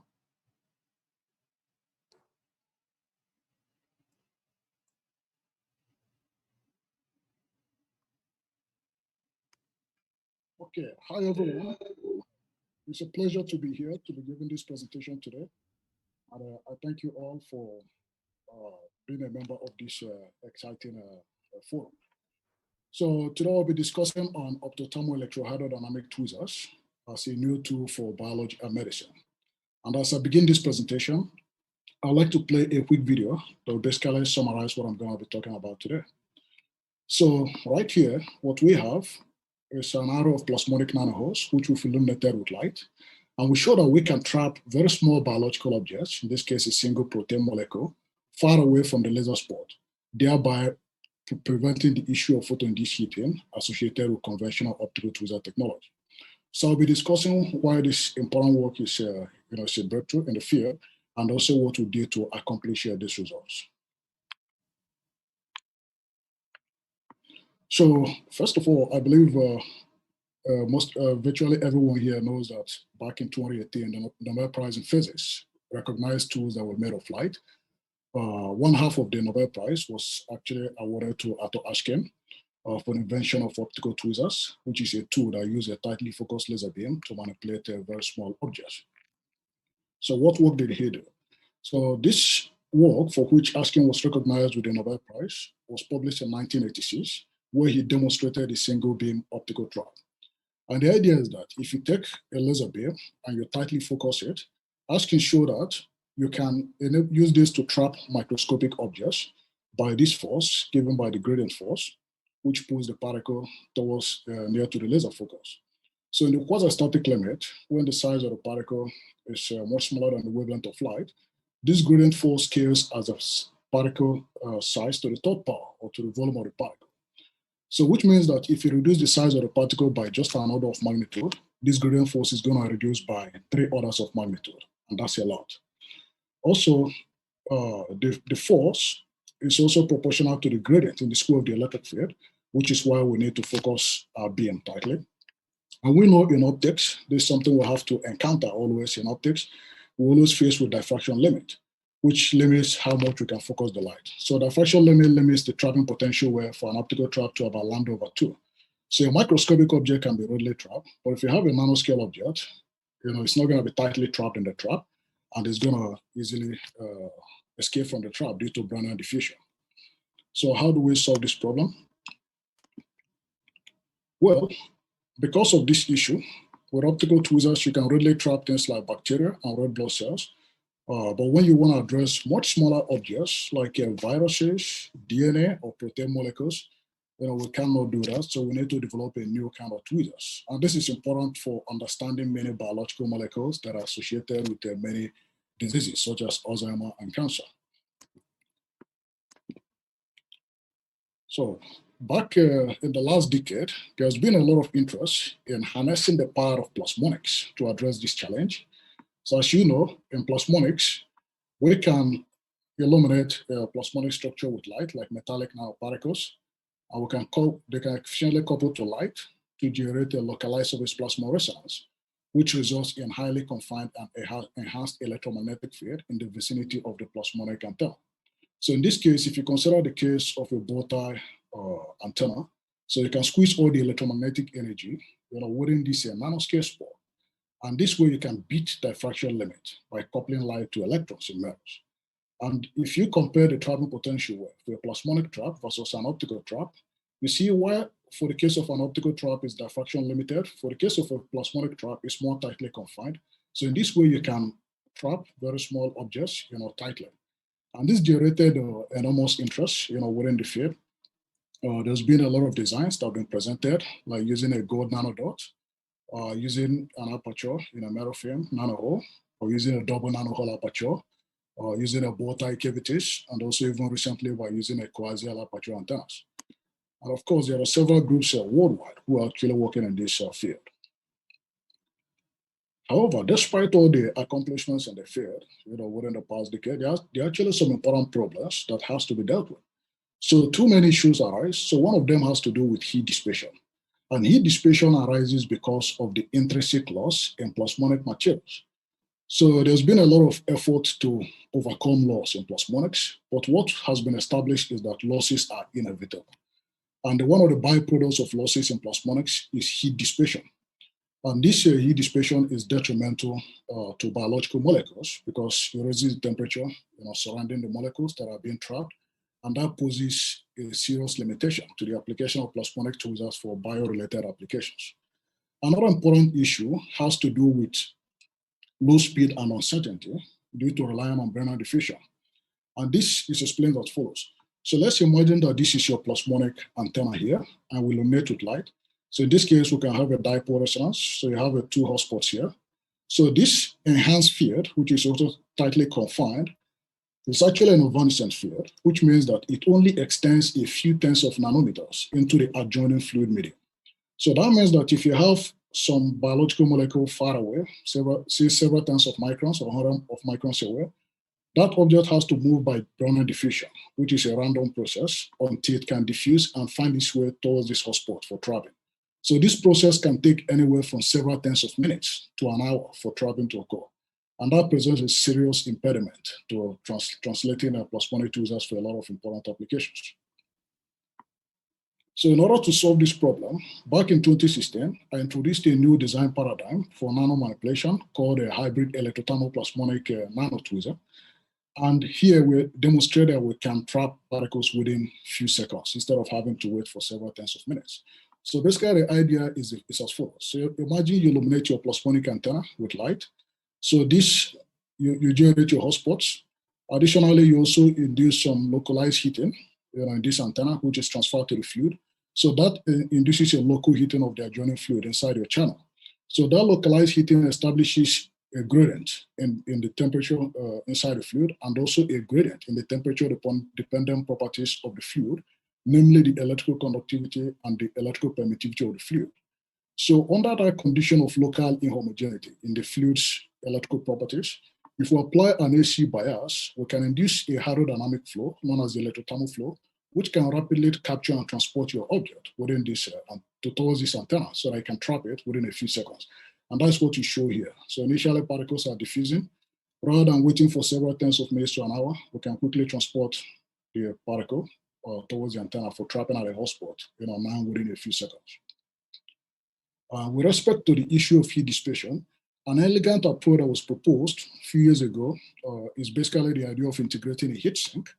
So if you have your antenna, you place it on a high thermal conductivity substrate, we can actually eliminate most of the heat that are dissipated into the antenna to a large extent. And in this way, you can enable the stable trapping of nanoscale objects, with high resolution. But then the main challenge or issue that you now encounter is there is still the slow Brownian diffusion. So you still have to wait for diffusion to load your trap. So this then begs the question, is it possible for us to combine the advantages of both? Can we have the best of both worlds? Namely, can we have the ability to achieve very stable trapping and also ensure that our biological molecules do not interact with the hotspots, where the temperature is high, so that we can overcome a heating while still ensuring that we have a high-speed application. So the desired nanotwizzler that I would like to have should possess the following capabilities. One, it should have the ability to stably trap nanoscale objects, including those that are in the sub-10 nanometer size region.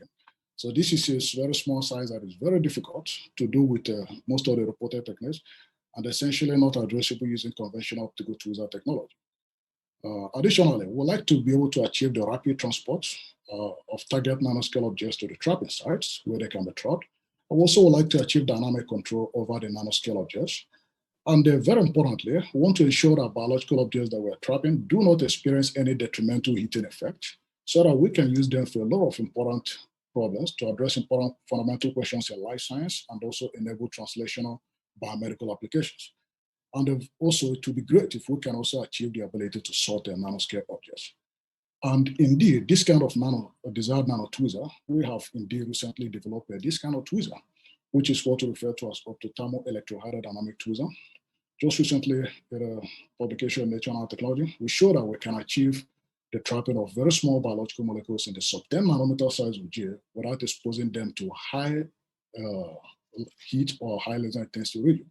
So here in the twizzer, you're illuminating your antennas here, and then you actually trap it far away. So you can actually make your biological molecules to feel a force from a distance, basically an action at a distance, whereby they can be trapped here, where the temperature is the ambient condition, without exposing them to the heat within this region. And this can happen within a few seconds, and also even at femtomolar concentrations. So the next couple slides, I will discuss how this comes to bear, how this is possible. So the mechanism behind this OTT approach is explained as follows.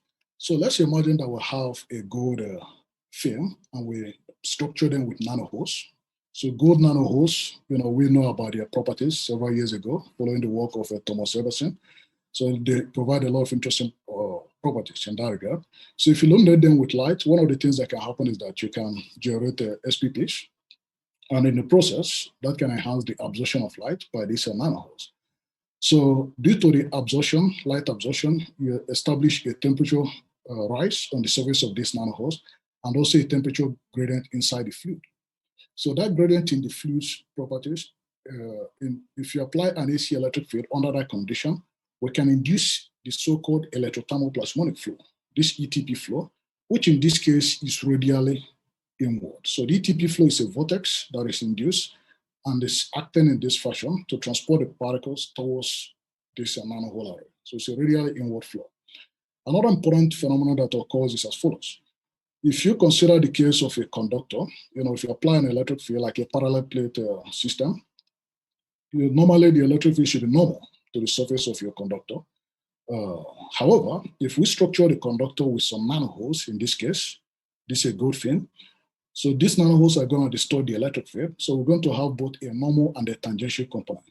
So that tangential component of the electric field can then act on the induced charges induced at the interface between the gold nanohole array and the adjoining fluid medium. So this is known as the electrical double layer charge. And this is always formed spontaneously anytime you place a solid object inside a fluid medium.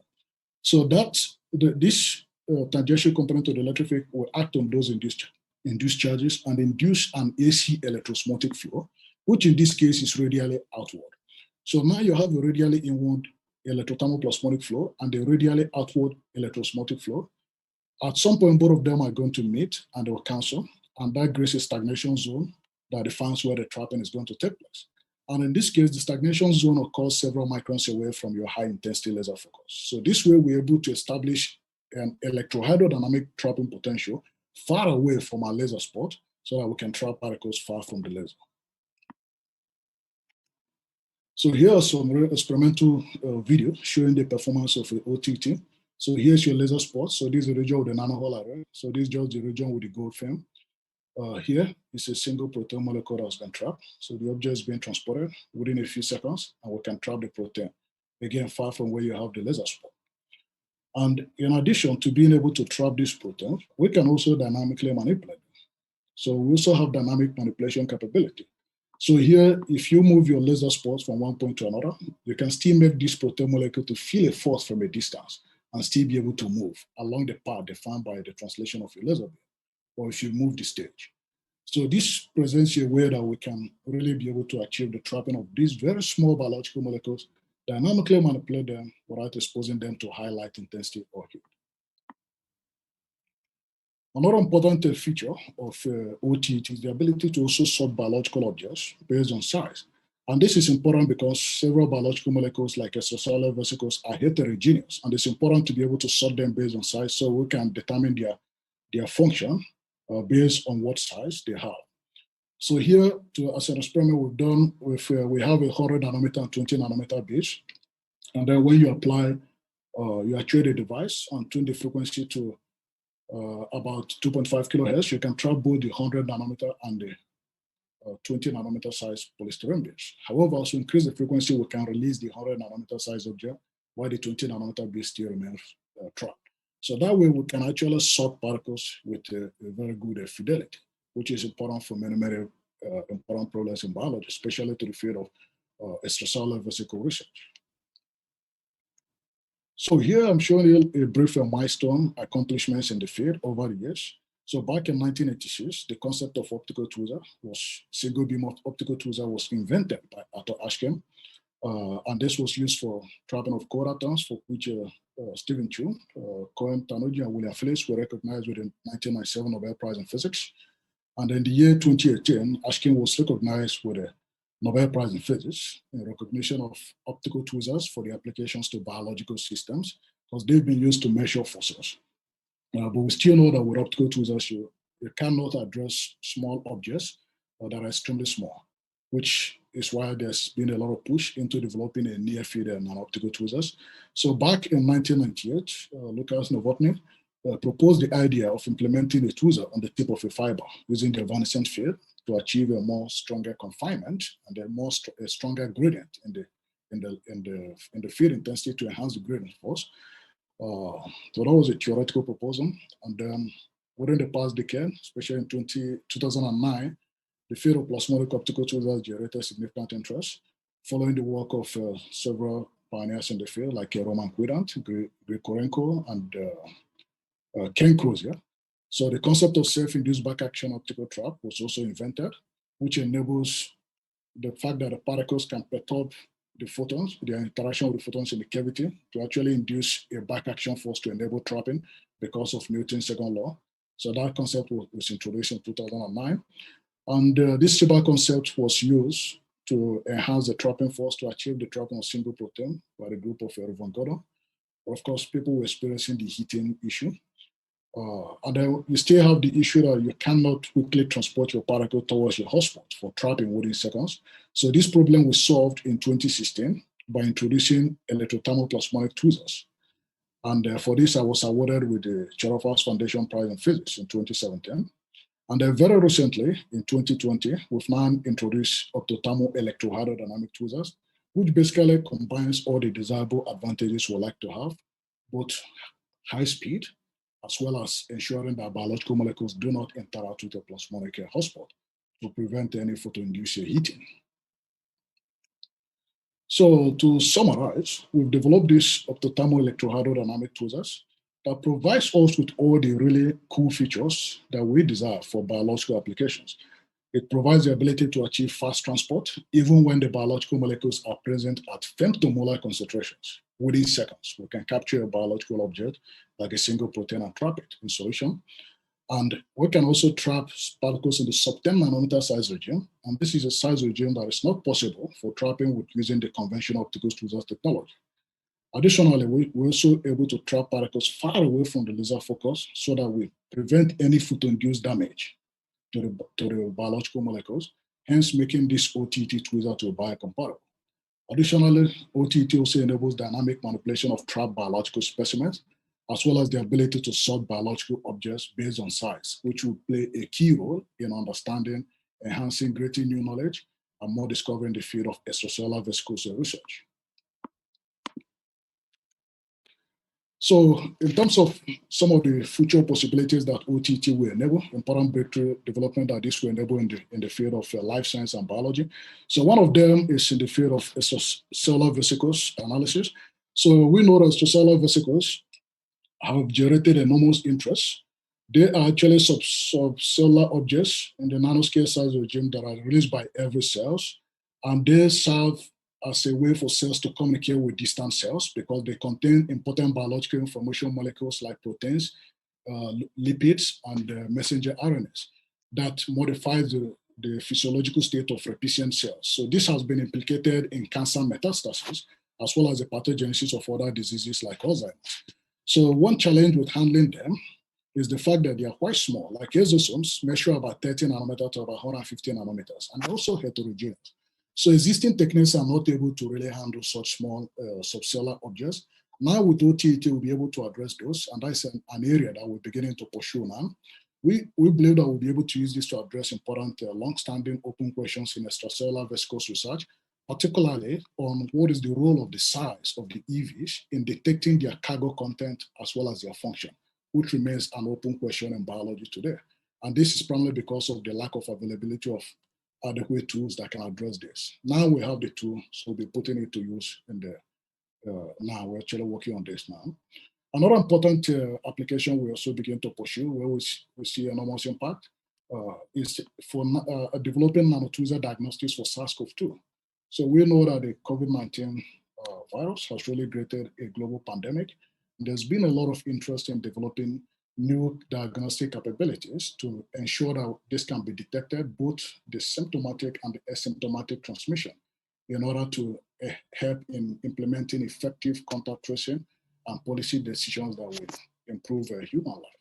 So one of the areas that we're exploring now, we actually have a proposal under consideration at NIH to enable us to develop this nanotweezer-based diagnosis that can identify these SARS-CoV-2 viruses within a few seconds or a few minutes, and also be able to achieve high sensitivity and specificity testing of COVID-19.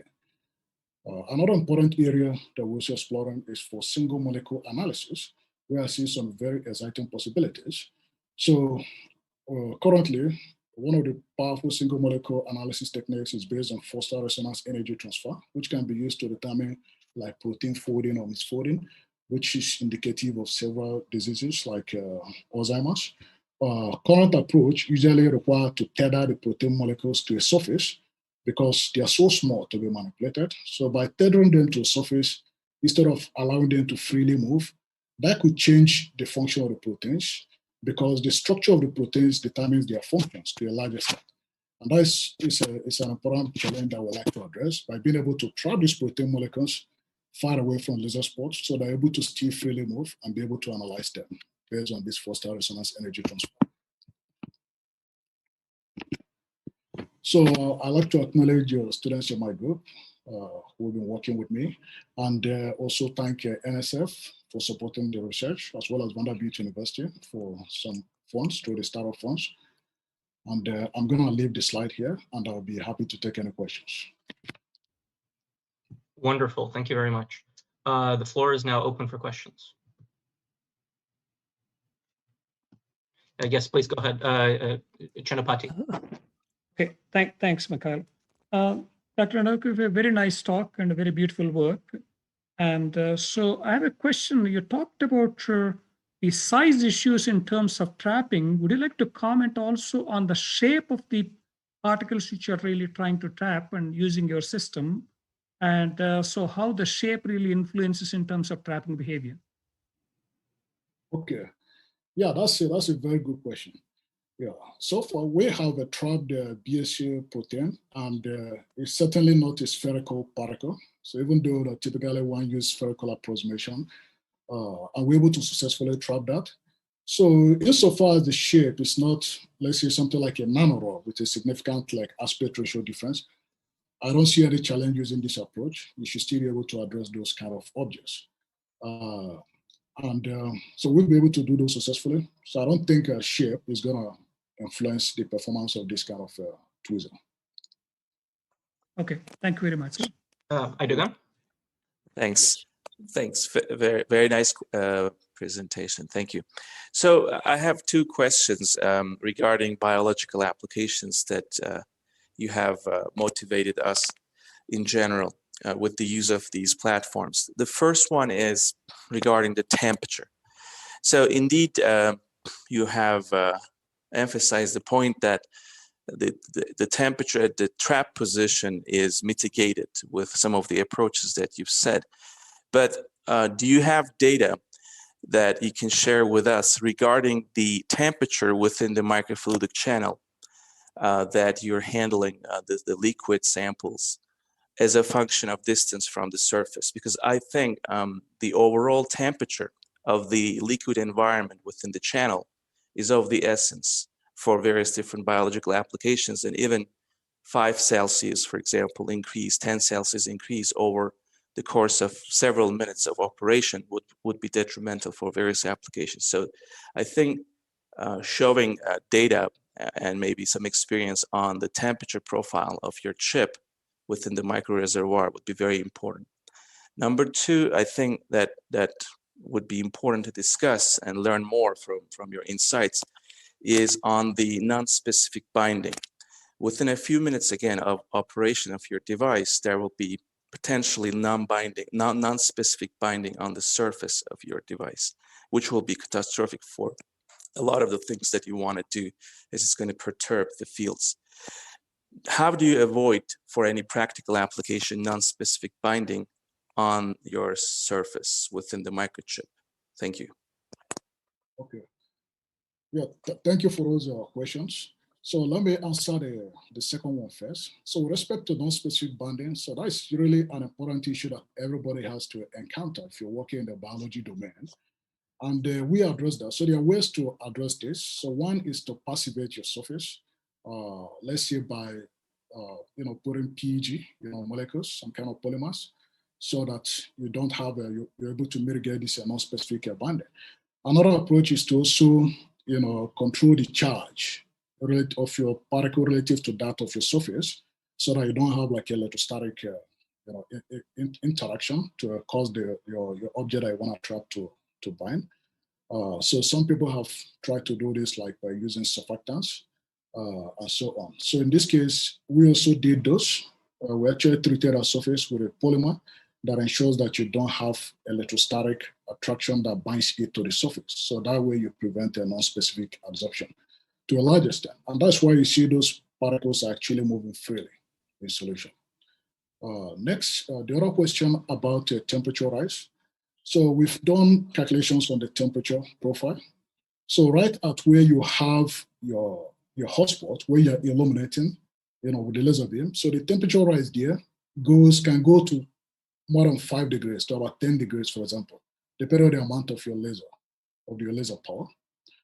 But when you look at the profile, now from the position where we are doing the trapping, where the particle is being trapped, so the temperature rise there is basically like the ambient temperature, because the temperature profile decays progressively as you move with distance. And the trapping, we can also control that position. You can make the particle to be trapped, let's say 10, 20 microns away from where your laser spot is. And at that location where that object is being trapped, the particle effectively will be feeling the ambient temperature relative to where your laser spot is. Andrea, please. Thank you, Justus. It was a great talk. Very smart idea, very interesting. I have a question about the flexibility of this approach to manipulate molecules or biological samples. So you showed this square array or metasurface kind of that provides some way of controlling these molecules at a distance.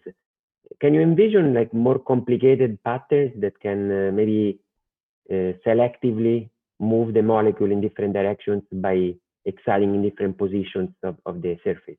Is that something that you're looking at? Yes, that's a great question. Yeah. So we're using initially we use the square array, but indeed you can actually think of different designs. Like you can make it like a circular array pattern. And what happens is that the particle is going to follow that pattern. You know, they're going to arrange themselves in that topography. And the other thing, you can also have like a concentric pattern. That's something else we've tried. And that even enhances the trapping stability even further.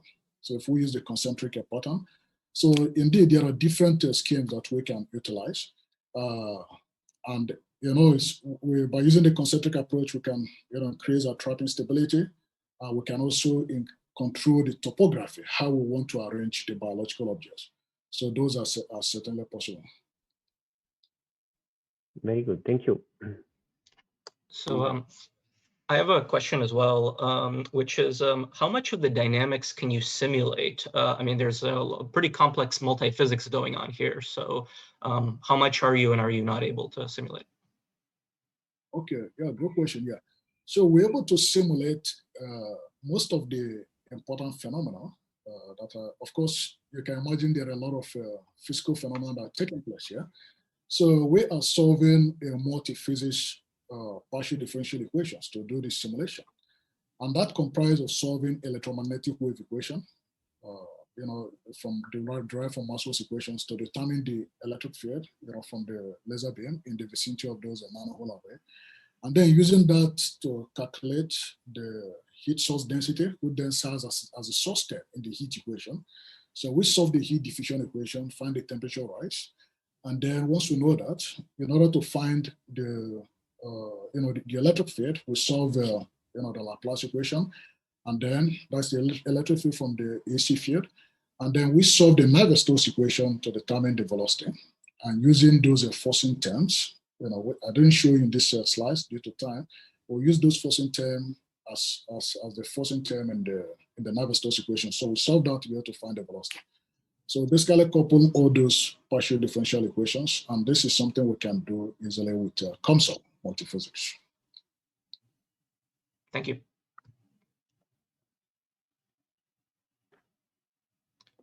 Okay, so it looks like we have no further questions. So thank you very much for the talk. Thank you. So our next talk is by Guangwei Hu, who is finishing his PhD from the National University of Singapore. The title of the talk is Metasurfaces with Low-Dimensional Nanomaterials, Integration and Structuring. Thank you very much. Okay, can you hear me well? Yes. Let me show my screen. It looks good, we can hear you well. Okay, thank you. Thanks for the nice introduction. My name is Guangwei, and I was a PhD student from National University of Singapore at the time of the applications. So when I see the final list, I feel truly thrilled and honored to see my names among those brilliant scientists. And I also would like to thank NITE for the nice organization and the community and the committee. Tonight, I'm going to proud to share my research, which is the metasurfaces with low-dimensional nanomaterials, by the strategy of the integration and the structuring. So in the last 2 decades, we see two emerging material platforms that can allow us to control the light. One is the metamaterials or metasurfaces. The other one actually is the 2D materials or layered 2D materials like the Van der Waals materials. For example, as introduced by Professor Jen Lin, and we see that metasurfaces actually is very powerful that can allow us to control the light at the desired manners. What I see from the metasurfaces is that maybe we can use the advanced algorithm to develop the new metasurfaces, and we can also develop the metasurfaces to perform the mathematical computations, such as the diffractive neural networks. Anyway, this could be one of the future directions. What is interesting to us actually is the nonlinear metasurfaces, because this actually is to control the light-matter interactions in nonlinear regimes. And the traditional nonlinear metasurfaces are usually bulky because you need to have the large thickness to support the strong nonlinear signals. And also you need to fabricate your structures to be symmetric in some cases. And this would introduce the damage in traditional metal surfaces. Another trend that I see in metal surfaces is actually to bring the applications from the far field to near field, such as we can control the plasmon polaritons, and we can excite these plasmon polaritons and control them to propagate unidirectionally. And more excitingly, we can control the interference from different near field, that we can reshape this near field and to create some specific patterns like this elephant. This is actually a very beautiful work. And however, in the near field metal surfaces, still you cannot achieve the dispersion engineering. That means as long as you have this surface, the mode of your near field signal actually is fixed. But what is interesting in 2D materials or van der Waals materials? For example, they have the broad band gaps, and this broad band gap can cover from the UV range to radio wave frequency, and even the band gap could disappear in graphene. And these interband transitions could allow you to have the strong light-matter interactions in 2D materials. And when this interaction becomes strong enough, you will have the polaritonic response. For example, in graphene, we have the free electrons that could allow you to have the graphene plasmon polaritons. And in some polar van der Waals materials, your light could interact with the ion lattice vibrations, and essentially this will render the photon polariton response. What is more exciting is that you can play the local games by playing the 2D materials. You can stack them together and you can engineer their electronic band structures to get unique properties such as the superconductivity and the Marie excitons. And however, these two material platforms are quite different because, for example, in metal surfaces, their size is usually several hundred nanometers, but the 2D materials are just a few nanometers. So it's very hard to combine them together, but still, it could be very interesting if we can combine them together. And if we can do that, we can get the new materials and maybe new physics, new mathematics, and engineering, and for advanced optical applications. But the problem is how. Now we have the metal surfaces and the 2D materials. Can we just simply combine them together like 1 + 1 = 2? Come on, we are scientists, so maybe we can do something more interesting. So for example, we have 1, and now we have another one that will, if we combine them together, that is 11, it's bigger than 2. It's quite interesting. And if we can make the structures of these ones, and we can stack them together, we see there are some unique structures from that. That is actually we get how the metal materials could work. And more interestingly, if we rotate 1, and then we add them together, actually we get this cross. And this cross in Chinese, it means 10. So it's quite funny that we can play these simple games. And this actually corresponds to my research motivation. For example, we can integrate the metal surfaces with 2D materials that essentially could achieve the effect that 1 + 1 is larger than 2. The other one is that maybe we can make the structures of the 2D materials. And by making the structure, and we can also introduce the stack and also a twist, so we can get these heterogeneous structures. And by doing so, we may control the light at this nanoscale in these new structures. So let's see how the integration could work. And in this case study, I'm going to show you how we can combine linear metal surfaces with 2D semiconductors. I want to specifically introduce you these 2D semiconductors, which is the monolayer transition metal dicalcogenides. These materials is very interesting because they provide the direct band gap with the larger exciton binding energies. And they have the vanetronic response because their structure actually doesn't follow the time reversal symmetry. And in different K values, it interacts with the light differently. And this material is also non-central symmetric, so it will have the second harmonic gyrations. And this second harmonic gyration could couple to these interband transitions, which will render the giant second harmonic gyrations. And they are ultra thin and easy to be fabricated. However, these materials are few atomic thick.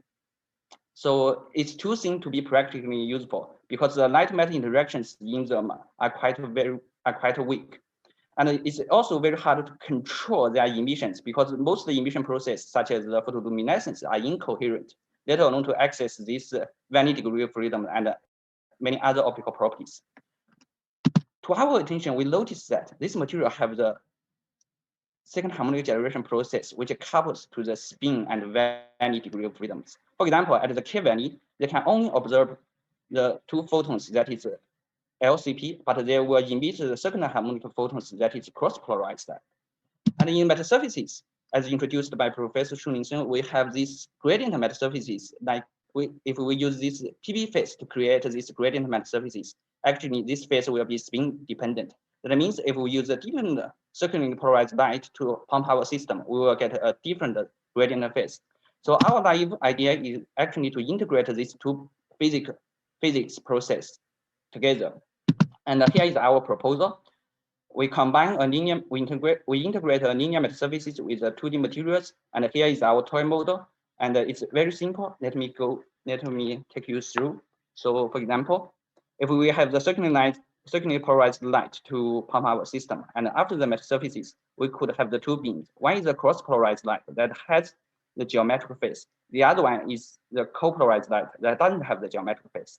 And these two beams then will pump the 2D materials for second harmonic generations. And after that, we will have the second harmonic photons. And if it is the co-polarized second harmonic photons, they will have the geometric phase. But if it is cross-polarized light, they don't have the geometric phase. And here is some simple mathematics to model this system. Anyway, it's trivial, so I don't want to go to too much details. So if we can introduce the spatial modulation of our metasurfaces, such that we can tune this rotation angle in different locations, we may get we may control the emissions from these values. So here is our experimental results. We create a gradient metasurfaces, and we use the circularly polarized light to pump our system. And indeed, we observe there are two diffraction orders, and we measure the third locus parameters of those diffraction orders. Actually, this will give you the spins of these diffraction orders. Indeed, we see that they are quite unitary. That means the emissions from in different diffraction orders actually comes from different K values. In that way, we can have the full control of the exotic vanity degree of freedom of the 2D materials. Please note that this vanity degree of freedom actually is the electronic degree of freedom of the 2D materials. Besides, we also observe the enhanced second harmonic generations. That is the signature of the enhanced light matter interactions. The reason we can get this enhancement actually comes from the plasmonic resonance, because this localized plasmon resonance in metasurfaces could boost the nonlinear light matter interactions. Besides, our second harmonic generation process couples to the excitonic resonance, and the excitons generated by the optical pumpings could also enhance the second harmonic generations in our process. And we also performed the rigorous nonlinear scattering series in our system, and we indeed get a very good agreement with these enhancement factors. Now since we can boost the nonlinearities of the 2D materials, and we can also control the phase of their emissions. So maybe we can do something much more interesting. For example, we can reshape the nonlinear emissions from the 2D materials by using the metasurfaces, and we can create a holograms, which is quite good in second harmonic frequencies. And specifically, if we use a different metasurfaces as a substrate, and we can generate the linearly polarized second harmonic photons.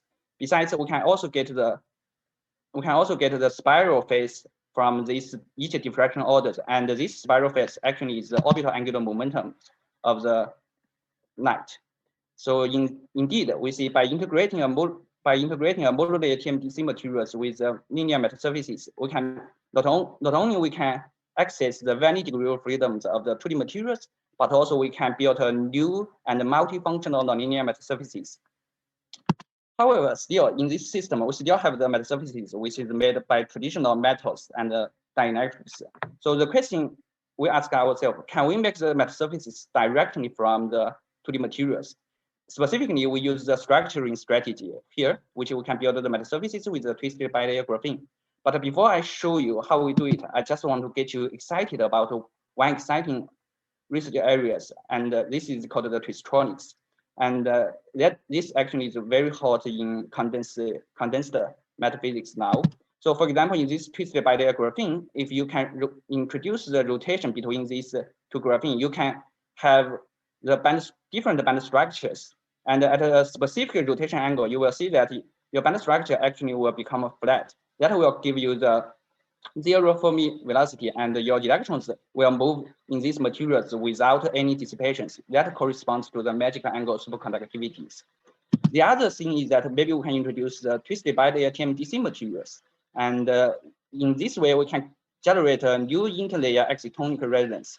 And we call this the Marie excitons or interlayer excitons. And this resonance actually can be strongly tunable by the twisted angle. Besides, in different atomic registries, and we have the different spin orbital interactions of the electrons that will give you a different spin Van coupling physics. So indeed, we see that there is very interesting new research field, which is called the twistronics, that is essentially to manipulate the electrons by staking the 2D materials with the twist. Here are something very interesting you may think.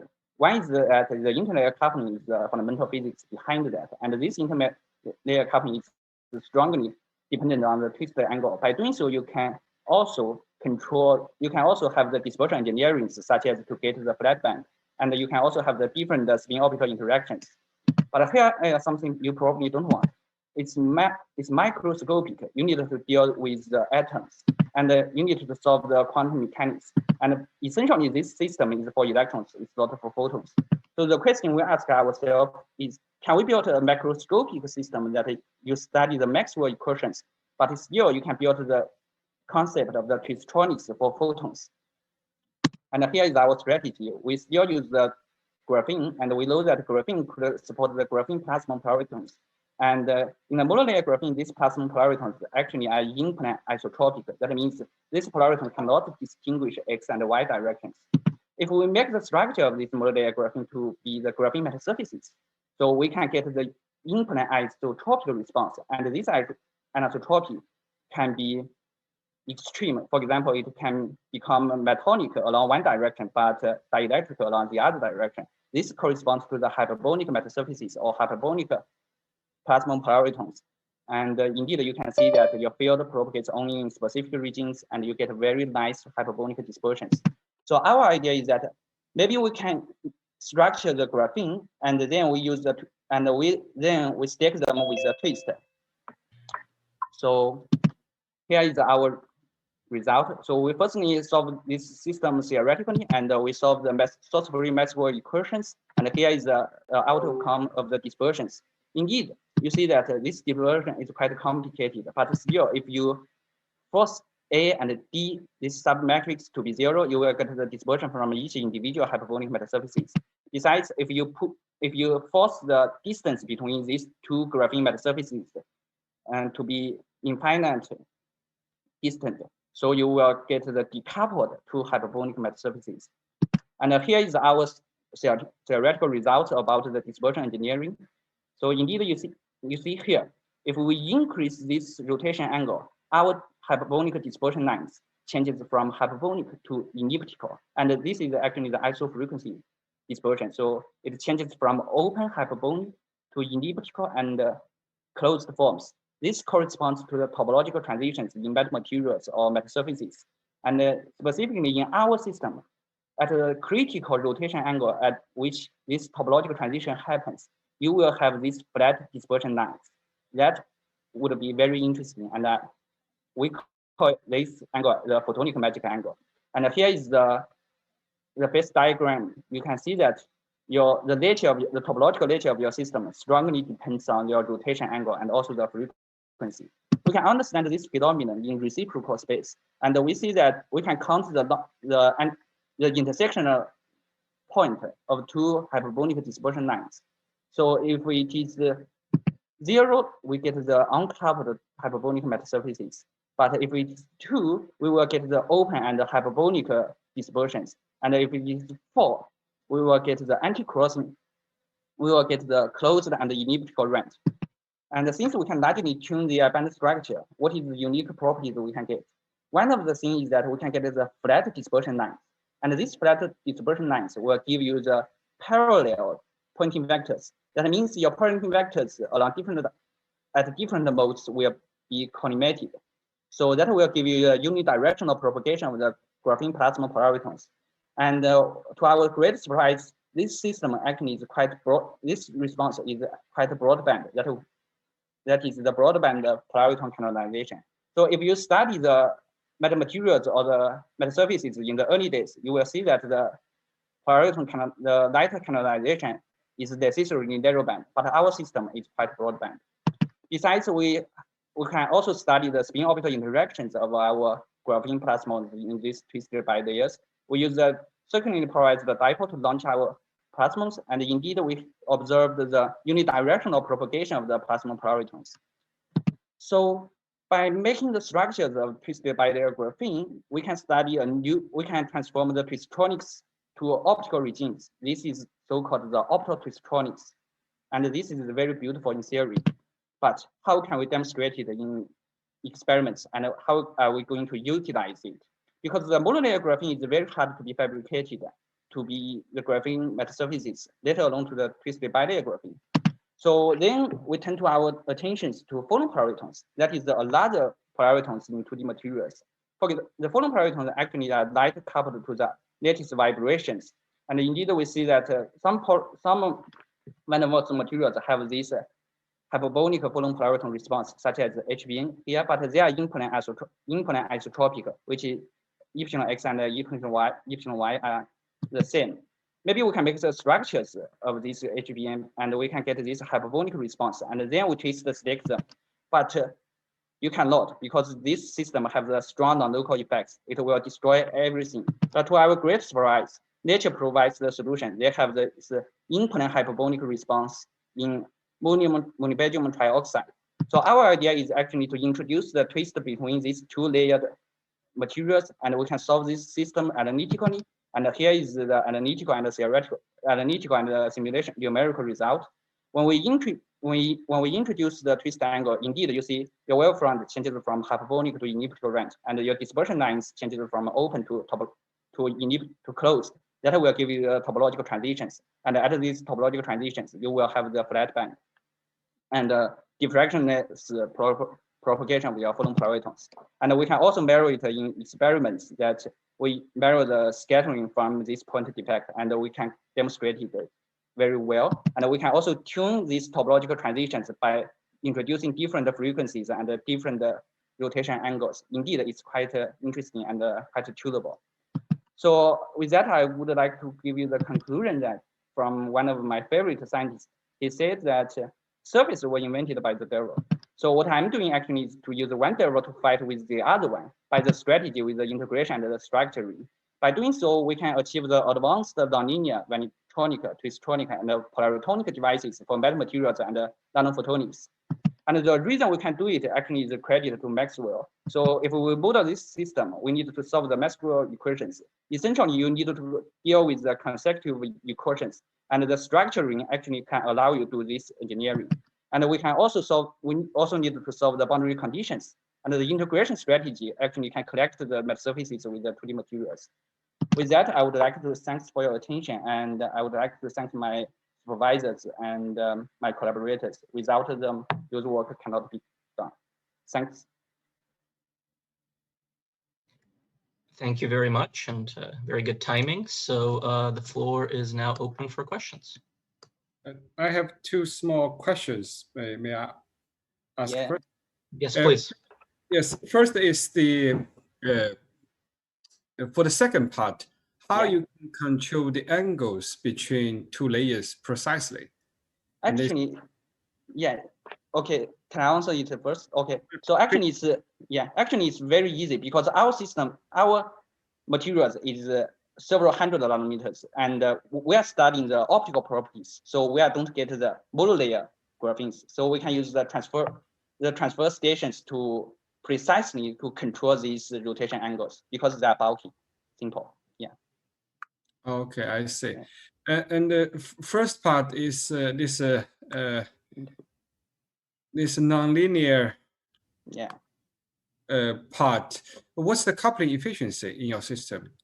Okay, the total efficiency is around 10 to -4. So we note that actually the second harmonic generations is from the 2D materials. They are very thin, but this efficiency actually is quite good for the monolayer materials. Okay, yeah. Anyway, very good presentation. Thanks. Thank you very much. Other questions? So I have one actually.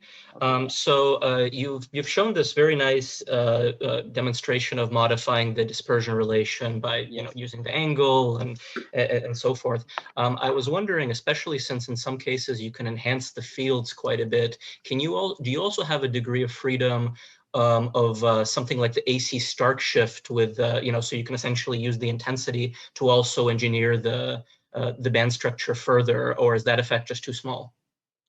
Actually, I think this effect is quite large, and I don't know what effect you are talking about.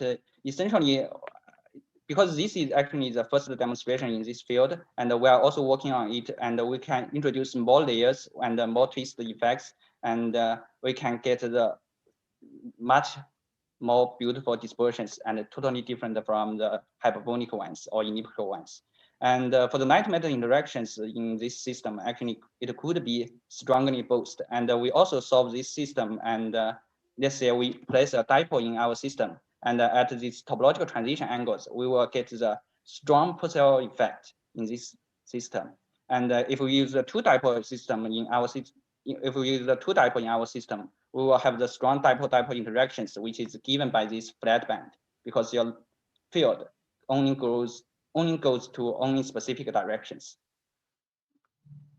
Yeah. Thank you. Yeah. Do we have other questions? Yeah, I have a question, and let's go. Dr. Hu, can you just comment on the disorder in the materials and how that influences the performance of your devices? You mean the figure of Moritz? Yeah. Yeah, also the defects, for example, because ideal materials perform extremely, but what in reality that they are not perfect ideal materials. Yeah. Yes, that is a very good question. And for the first part about the integration, actually, we are modeling our system macroscopically, so we don't need to take care of too much of defects. But if you use some other photonic substrate, I mean, beyond of the metasurfaces, such as the photonic crystals or topological metasurfaces with bounded mode, and if you slightly move your defect to that localized field, you probably will get the very enhanced light matter interactions. And that could be potentially done in quantum optical regimes. And for the second part, actually, our system is quite robust to the defect. So if you change your thickness of your ammonium trioxide, MO3s, you still can observe this system very robustly. And we indeed in our results, the thickness from the top layers and the bottom layers are different. And because this topological phenomenon is quite robust and it happens in the reciprocal space by counting the anti-crossing effect. Okay, thank you very much. Thanks. So, I mean, maybe quickly following up on that question. Yes. What about, stability, for example, in air, long-term stability of these materials? Because, I mean, they're monolayer, right? So the surface matters a lot. So do you have to worry about that? Do you have to cap things? Do you have to do experiments very quickly? What's going on kind of as a function of time in air? Actually, this is a very good question. For the first part, which is we use the integration strategy, and we measure our signals in room temperature, and we use the same sample, and we measure it within 2 or 3 months, and still it's quite robust, and the phenomenon doesn't change any much. And for the second thing, if you measure the photon-pareton response from those van der Waals materials, the thermal effect will be very important. So if you measure your system like 1 hour, you probably will destroy your sample. But still, if you measure it like within 20 minutes, it's fine. And if you place it in room temperature, it doesn't decay, it doesn't affect their properties. Does that answer your question? Yes, thank you. Okay, thanks.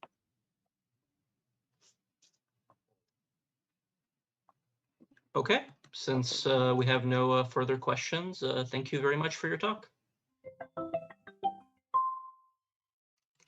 So thanks again. So the next talk is going to be by Avik Dutt, a postdoctoral scholar at Stanford University. He previously received his PhD from Cornell University. The title of his talk is Synthetic Dimensions in Dynamic Photonic Structures, Quantum and Classical Applications. Welcome. Thanks, Professor Katz.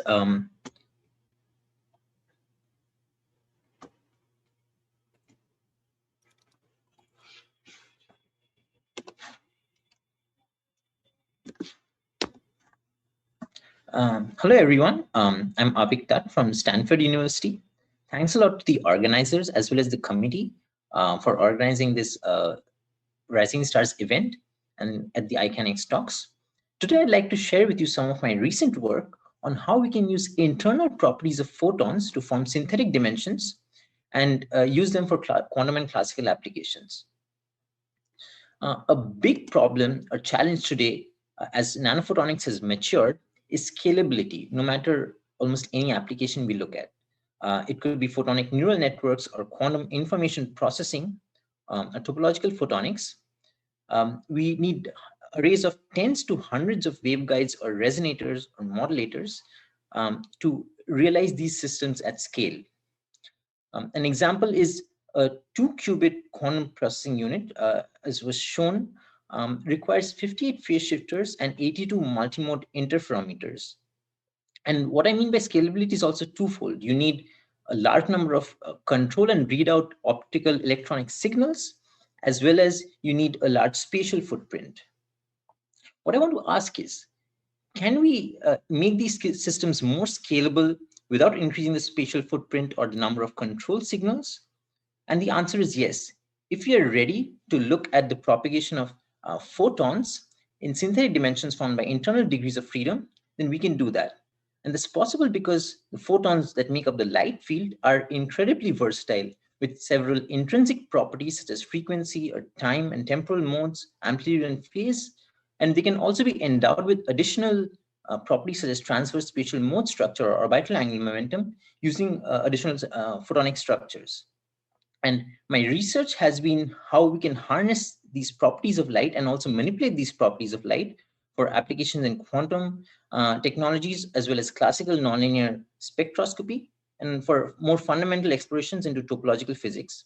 And the central theme that has enabled a lot of this work is high quality factor ring resonators. So to put my research in perspective, I'd like to use this 2D plot here. So in the x-axis, I'm showing something that goes from linear to more strongly nonlinear by increasing the optical powers or going to more strongly nonlinear materials. And on the y-axis, I'm showing something that goes from static to more time-varying or dynamic structures, which improves scalability. And in my postdoctoral work, I've been looking at how we can use time-modulated structures for realizing synthetic frequency and time dimensions, and also for non-reciprocal applications. To explain what is a synthetic dimension, I'll use this figure where, let's say we have a 2D array of pillars, each with a different height. We can represent this 3D structure in the form of a completely planar 2D array of dots if we encode the third dimension of height in the form of a frequency or color. And in this case, the frequency plays the role of an additional synthetic dimension, which allows us to probe higher dimensional physics on lower dimensional geometries that are much easier to fabricate and drastically reduces experimental complexity. At a more fundamental level, one can think that you can study physics in 4 or more dimensions, which is really difficult in our 3-dimensional world. And there have been a very large number of theoretical and some experimental realizations of synthetic dimensions over the years in various platforms. And what we use is the synthetic frequency dimension. But before that, let me summarize what we need to create a synthetic dimension. We need a set of states along which the photons can live or hop between, and we need a mechanism for coupling these states. In our work, we use the frequency modes of a dielectric ring resonator, which are separated by the free spectral range, or nothing but the inverse of the time it takes for light to go around once in the ring. In a static or unmodulated ring resonator, all of these modes are orthogonal and uncoupled. Now, if we introduce an electro-optic modulator that changes the refractive index of a small portion of the ring at a frequency that matches with this mode spacing, we can create coupling between these nearest neighbor frequency modes with a coupling constant J that is proportional to the amplitude of the voltage we apply on the modulator. So this realizes a one-dimensional tight binding model with nearest neighbor coupling. We want to ask, what does it mean to have a band structure in this synthetic dimension? And it's important because band structure determines a lot of properties of any periodic system that we want to look at in photonics and electronics. It turns out that if we go into the quasi-momentum space labeled by this K, the nearest neighbor coupling has a cosine band structure, but this K is an interesting feature in our synthetic frequency dimension. So in real space, we know that the K is the reciprocal to the spatial variable X. In our case, since the synthetic space is spanned by frequency modes, the reciprocal space is the conjugate of this frequency, which is nothing but time itself. So we have a one-to-one mapping between the block quasi-momentum K, or the wave vector, and time t. And this tells us that if we go ahead and now do experiments where we come in with a laser and change its frequency and look at the time resolved transmission at timescales that are faster than the round trip of the ring, and just a readout of the transmission through the ring will provide us with a direct readout of the band structure. And this is an experimental data that I'm showing here, which we implement in a macroscopic fiber ring resonator.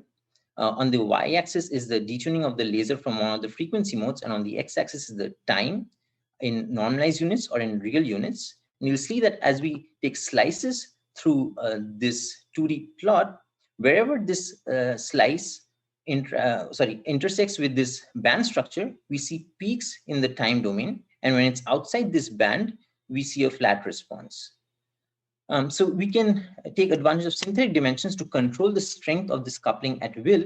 And so as we keep on increasing the voltage on the electro-optic modulator, this is experiment and this is theory, we see that we can go from completely uncoupled flat bands to very strongly coupled bands. And here the coupling is actually more than the mode spacing. So all of this was if we use a fast detector. If we use instead a slow detector, we can directly read out the density of states because the K resolved information is integrated out. Another big advantage of synthetic dimensions is that we can very simply go beyond nearest neighbor coupling just by introducing additional harmonics to the modulation. And not only that, we can also create complex long range coupling by controlling the phase of this long range coupling with respect to the phase of the nearest neighbor coupling. This allows us to realize non-reciprocal or asymmetric bands. So we went ahead and implemented this and measured this, and we see that for the particular phase of phi equals pi over 2, we see a pretty strong non-reciprocal band because the positive K and the negative K have different band structures. And this non-reciprocal band can be used for unidirectional frequency translation. Now, all of this was using a single frequency synthetic dimension. We were wondering what can we do if we look at more synthetic dimensions in still a single ring resonator. So we know that a ring resonator allows modes propagating both in the clockwise direction and the counterclockwise direction, which are degenerate in frequency. We thought of using this to realize two synthetic dimensions, one of frequency and the other is the direction of propagation or pseudospin as we call it here within a single cavity. And to couple these clockwise and counterclockwise modes, we introduced this figure of 8 coupler with unbalanced arms connected by these two directional couplers. And it turns out that if you look at the lattice model for this structure, it has 2 legs forming a ladder, and the phase distribution across this ladder is such that it linearly increases with frequency. And this realizes what is commonly known as an effective magnetic field for photons, because as you go around one of these square plaquettes, you acquire a phase that's determined by this arm length imbalance. So what we've done here is quite interesting. We've taken a photon, which is a neutral particle and does not respond to a real magnetic field. And just by controlling the phases and the modulation, being able to create an effective magnetic field for these neutral photons. And once we have this, we can realize a wide variety of physics, such as quantum Hall physics, one-way edge modes, and spin orbit coupling or spin momentum locking, completely in synthetic dimensions. So before moving forward, I'd like to provide a brief refresher of quantum Hall systems. Typically, they are extended both in the X and Y directions, and they have, again, tens of or hundreds of sites, depending on the size of the structure. And on a finite edge, they host chiral edge states, which are shown by these thick lines in the band gap of the bulk bands, which are shown in light blue. Now we are going to an extreme limit where we are completely removing the bulk. And so we have a 2 by n structure instead of an n by n structure. But the remarkable property is that the edge modes are still retained, although the bulk modes are completely vanished. And this attests to the strong topological protection of the parent quantum Hall insulator that from which this two-legged quantum Hall ladder was derived. We went ahead and measured the band structure in experiments using the technique I was introducing before. And we see that the experimentally measured bands agree quite well with the theoretically calculated spin projected bands and also with flow case simulations. We were also excited to see that these bands show a phenomenon that is known as spin momentum locking, where if you focus on the lower band, the positive quasi-momentum or K is mostly peaking at the clockwise spin, whereas the negative quasi-momentum or K is peaking at the counterclockwise spin. So the spin is in some sense locked to the momentum. Now, all of this was looking at reciprocal space. We can also directly look for signatures in the synthetic frequency space or real space directly. So what it means here to have these chiral one-way edge modes is that if you come in with a frequency in the left leg of the ladder, you will go up in frequency, whereas if you come in with a frequency input at the right leg of the ladder, you'll go down in frequency.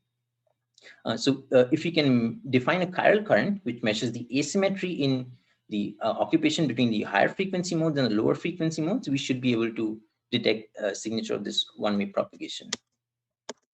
And we measured that, and we see that if you sit at a certain energy, the higher frequency modes are significantly more populated than the lower frequency modes for a certain magnetic field. Now, if you reverse the effective magnetic field just by changing the phases of the system or the arm lengths, we can go to a phase where the lower frequency modes are more heavily populated. So all that is pretty much what I want to talk about my postdoctoral work, where we were creating couplings between frequency sites in a bottom-up fashion using an electro-optic modulator. Now I want to switch gears a bit, but still look at ring resonators in the perspective of frequency combs. So here we will be still coupling the frequency modes of a high Q ring resonator, but in a top-down fashion, not by using one-by-one couplings at a time, but using a nonlinear process of four-wave mixing, where all the modes can be sort of coupled in the same time. And a frequency comb is essentially a sequence of distinct, narrow, equidistant lines in the frequency domain, separated by this precise mode spacing. And these can be generated on chip by just coming in with a high-power CW laser, single frequency, going through what we used, a silicon nitride high Q ring resonator. And then at the output of the chip, we get this whole comb of frequencies. Now, this comb of frequencies also corresponds to femtosecond pulses in the time domain, which are separated by the inverse of this mode spacing. And since this ring resonator is pretty small, the mode spacing is actually quite large. So we get very high speed pulses. Now, we wanted to use this for a technique that is called dual comb spectroscopy. And for that purpose, I'd like to think of these time domain pulses as a streaking camera. It's sending out flashes of light at tens or hundreds of gigahertz rates. So let's take a step back and look at how, let's say, a typical camera would work. This is a helicopter where the rotor blades are actually moving pretty fast in time. But since the shutter speed of the video camera is synchronized, or in some sense very close to the rotor blade speed, we can see that in real time, our eyes, which have a much slower refresh rate, see a very slowly moving blade signal, although this is actually moving very fast. The technique of dual comb spectroscopy is actually quite similar, where we have two frequency combs with very slightly different mode spacings. And we have one of those combs which is going through the sample that we want to perform spectroscopy on, which is like the helicopter we want to image. And the other frequency comb is like a video streaking camera. And if we now mix these two frequency combs with very slightly different repetition rates on a fast photodiode, which is like our eye, we can convert information spanning tens to hundreds of terahertz in the optical domain directly into the RF domain spanning a few megahertz to a gigahertz. And this is important because electrical domain signals are significantly easier to acquire. They don't require mechanically moving parts such as grating spectrometers, which is what you would need in the optical domain.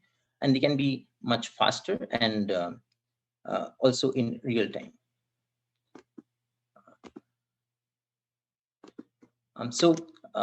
In the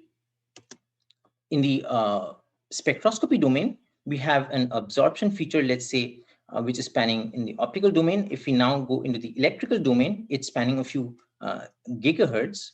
So what we did was we went into a mode where, sorry. So we have ring resonators.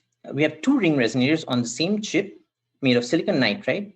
And these are very high Q ring resonators. So it's quite difficult to synchronize them with the single pump laser, but we were still able to generate two frequency combs from the same chip using a single laser by tuning the resonance frequencies of these rings with a platinum microheater that was integrated directly on top of the chip.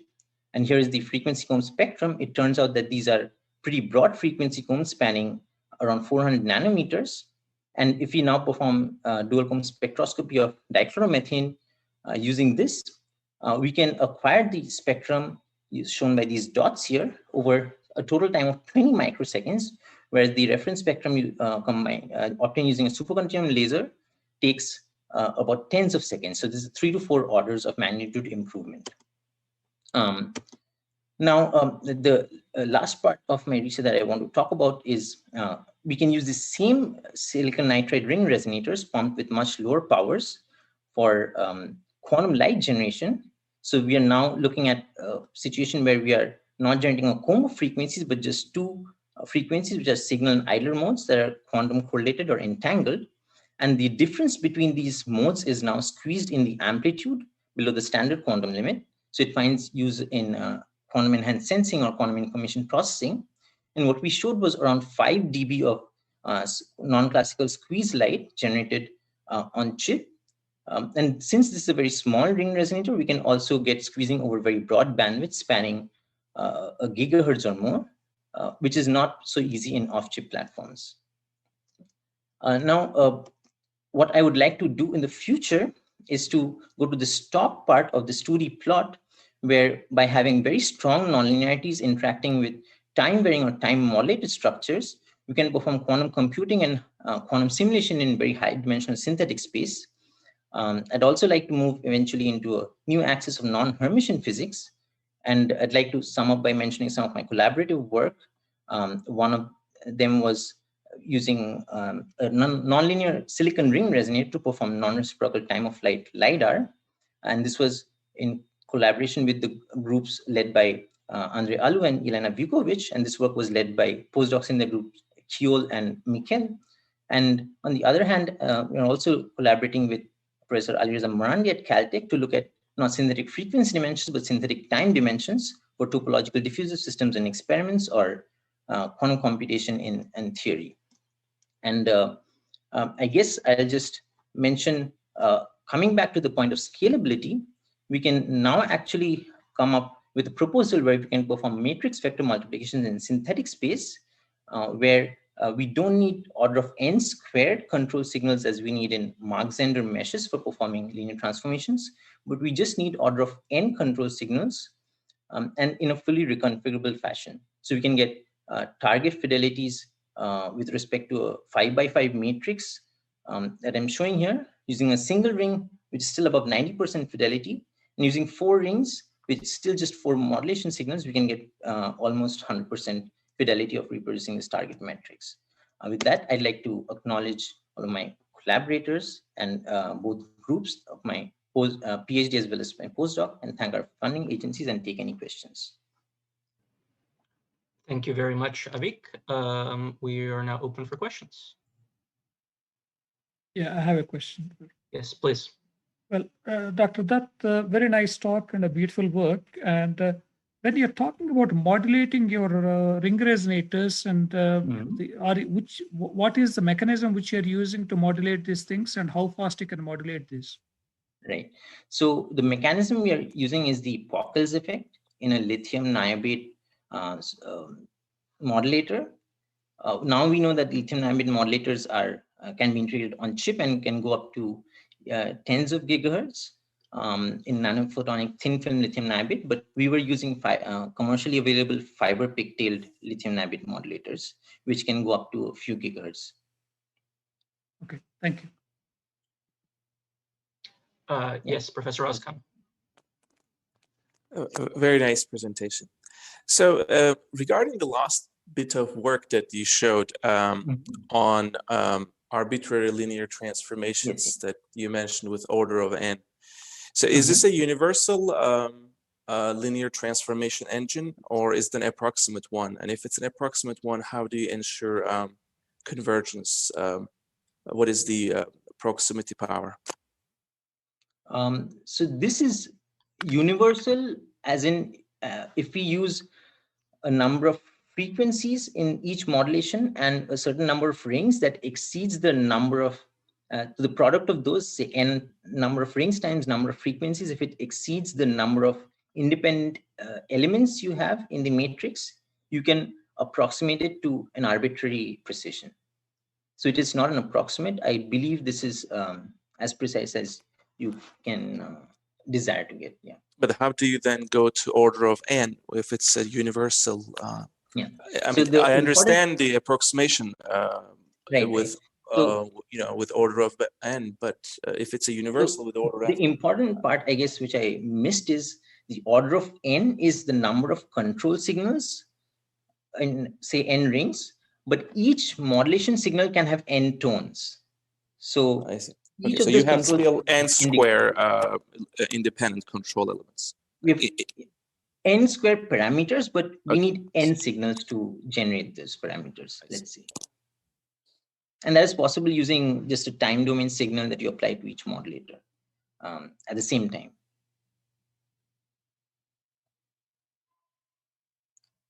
Yes, Andrea.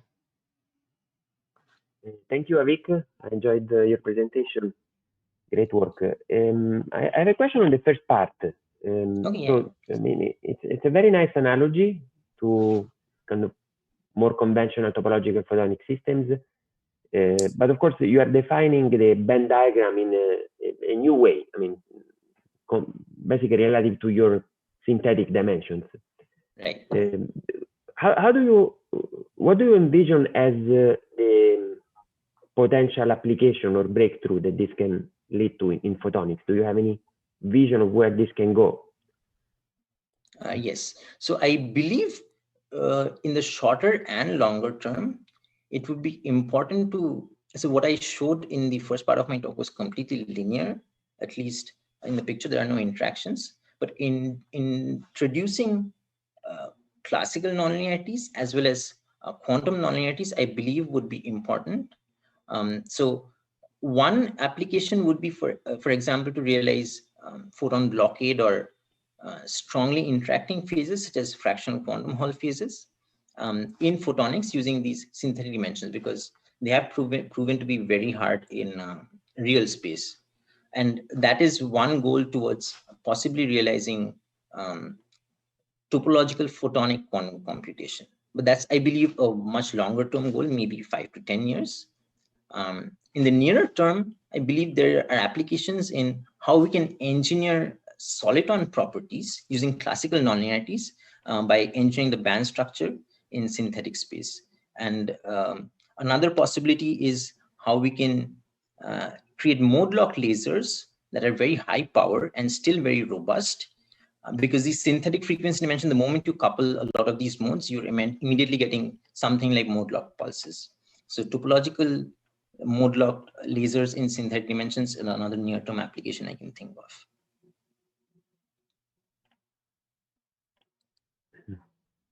Thank you. Any other questions? Okay. Sorry about the disruption in the middle. I got a message that I was running overtime, so I wanted to check that. But sorry about the disruption in my presentation in the middle. Yeah. No worries. Thank you very much. Thank you, Avik. So this concludes our talks for today. Thank you very much for all of the speakers and for their wonderful talks, and also Professor Alice Zhang for organizing, and of course to our committee. So now over to Alice to introduce next week's speakers. Okay, thank you very much. It's a very wonderful talk, and it's already really late. I mean, Jack is already 1 o'clock in the early morning. Yeah, so very wonderful talk here, and I know a lot of people was sticker with iCANX, and now I want to introduce our hoster. But because yeah, just now we introduce everyone. You're not here, so now I give a few minutes to introduce yourself and run up for today's, the talks, the 5 speakers. Okay, Cass, please. Alice, thank you so much for giving me the opportunity to apologize again for showing up late to these talks. I'm very sad that I missed. It's okay. Yeah, it's and a half. So I'm Mikhail Katz. I'm a faculty member at the University of Wisconsin-Madison in the Department of Electrical and Computer Engineering. And again, it's a real honor to host today's talks. Thank you, Alice. Okay. So Cass, could you please give a few words for run up all the 5 speakers? What's your feeling on that? And how about research? Well, so I mean, I thought this was very exciting. So one thing that I kind of learned from the sum total of the talks, I think, is that there's a lot of interesting things to be done with novel materials, right, and the integration of novel materials, but also the simulation of novel materials and the simulation of physics that can't be easily achieved with materials. So I kind of view these parallel tracks. So, for example, the last talk is not about new materials, but it's simulating physics that would be that you might be able to realize using new materials in the future. And so I think this kind of parallel track is a very exciting direction in photonics, where we get to simultaneously explore new physical effects, simulate them in other physical systems, and then eventually kind of show the convergence of all of this. So, and that, of course, even extends to the ability to, for example, trap, sub-nanoscale particles and be able to assemble them, be able to assemble potentially artificial lattices and artificial materials. So I guess the main takeaway that I have from what I saw today is that real and simulated and assembled materials are kind of the future for photonics. Okay, thank you very much, and thank you for your hard work. And during the whole evening, 5 speakers, many questions. Yeah, everything on so well. So we're looking for next week. Next Friday, we will have another 5 speaker finalists here to give their wonderful talks. And our 5 journal, the committee members were working on the committee too. And so next Friday, stay with us on iCANX through 8 o'clock to 11 o'clock in Beijing time. Okay, yeah, so iCANX is a long-term, online science talk. So many wonderful speakers will come in, and you're welcome to, listen to iCANX every Friday. Now that's the end of the day. I hope you enjoy the talk and everything. We'll see you next week, next Friday, iCANX. Bye-bye.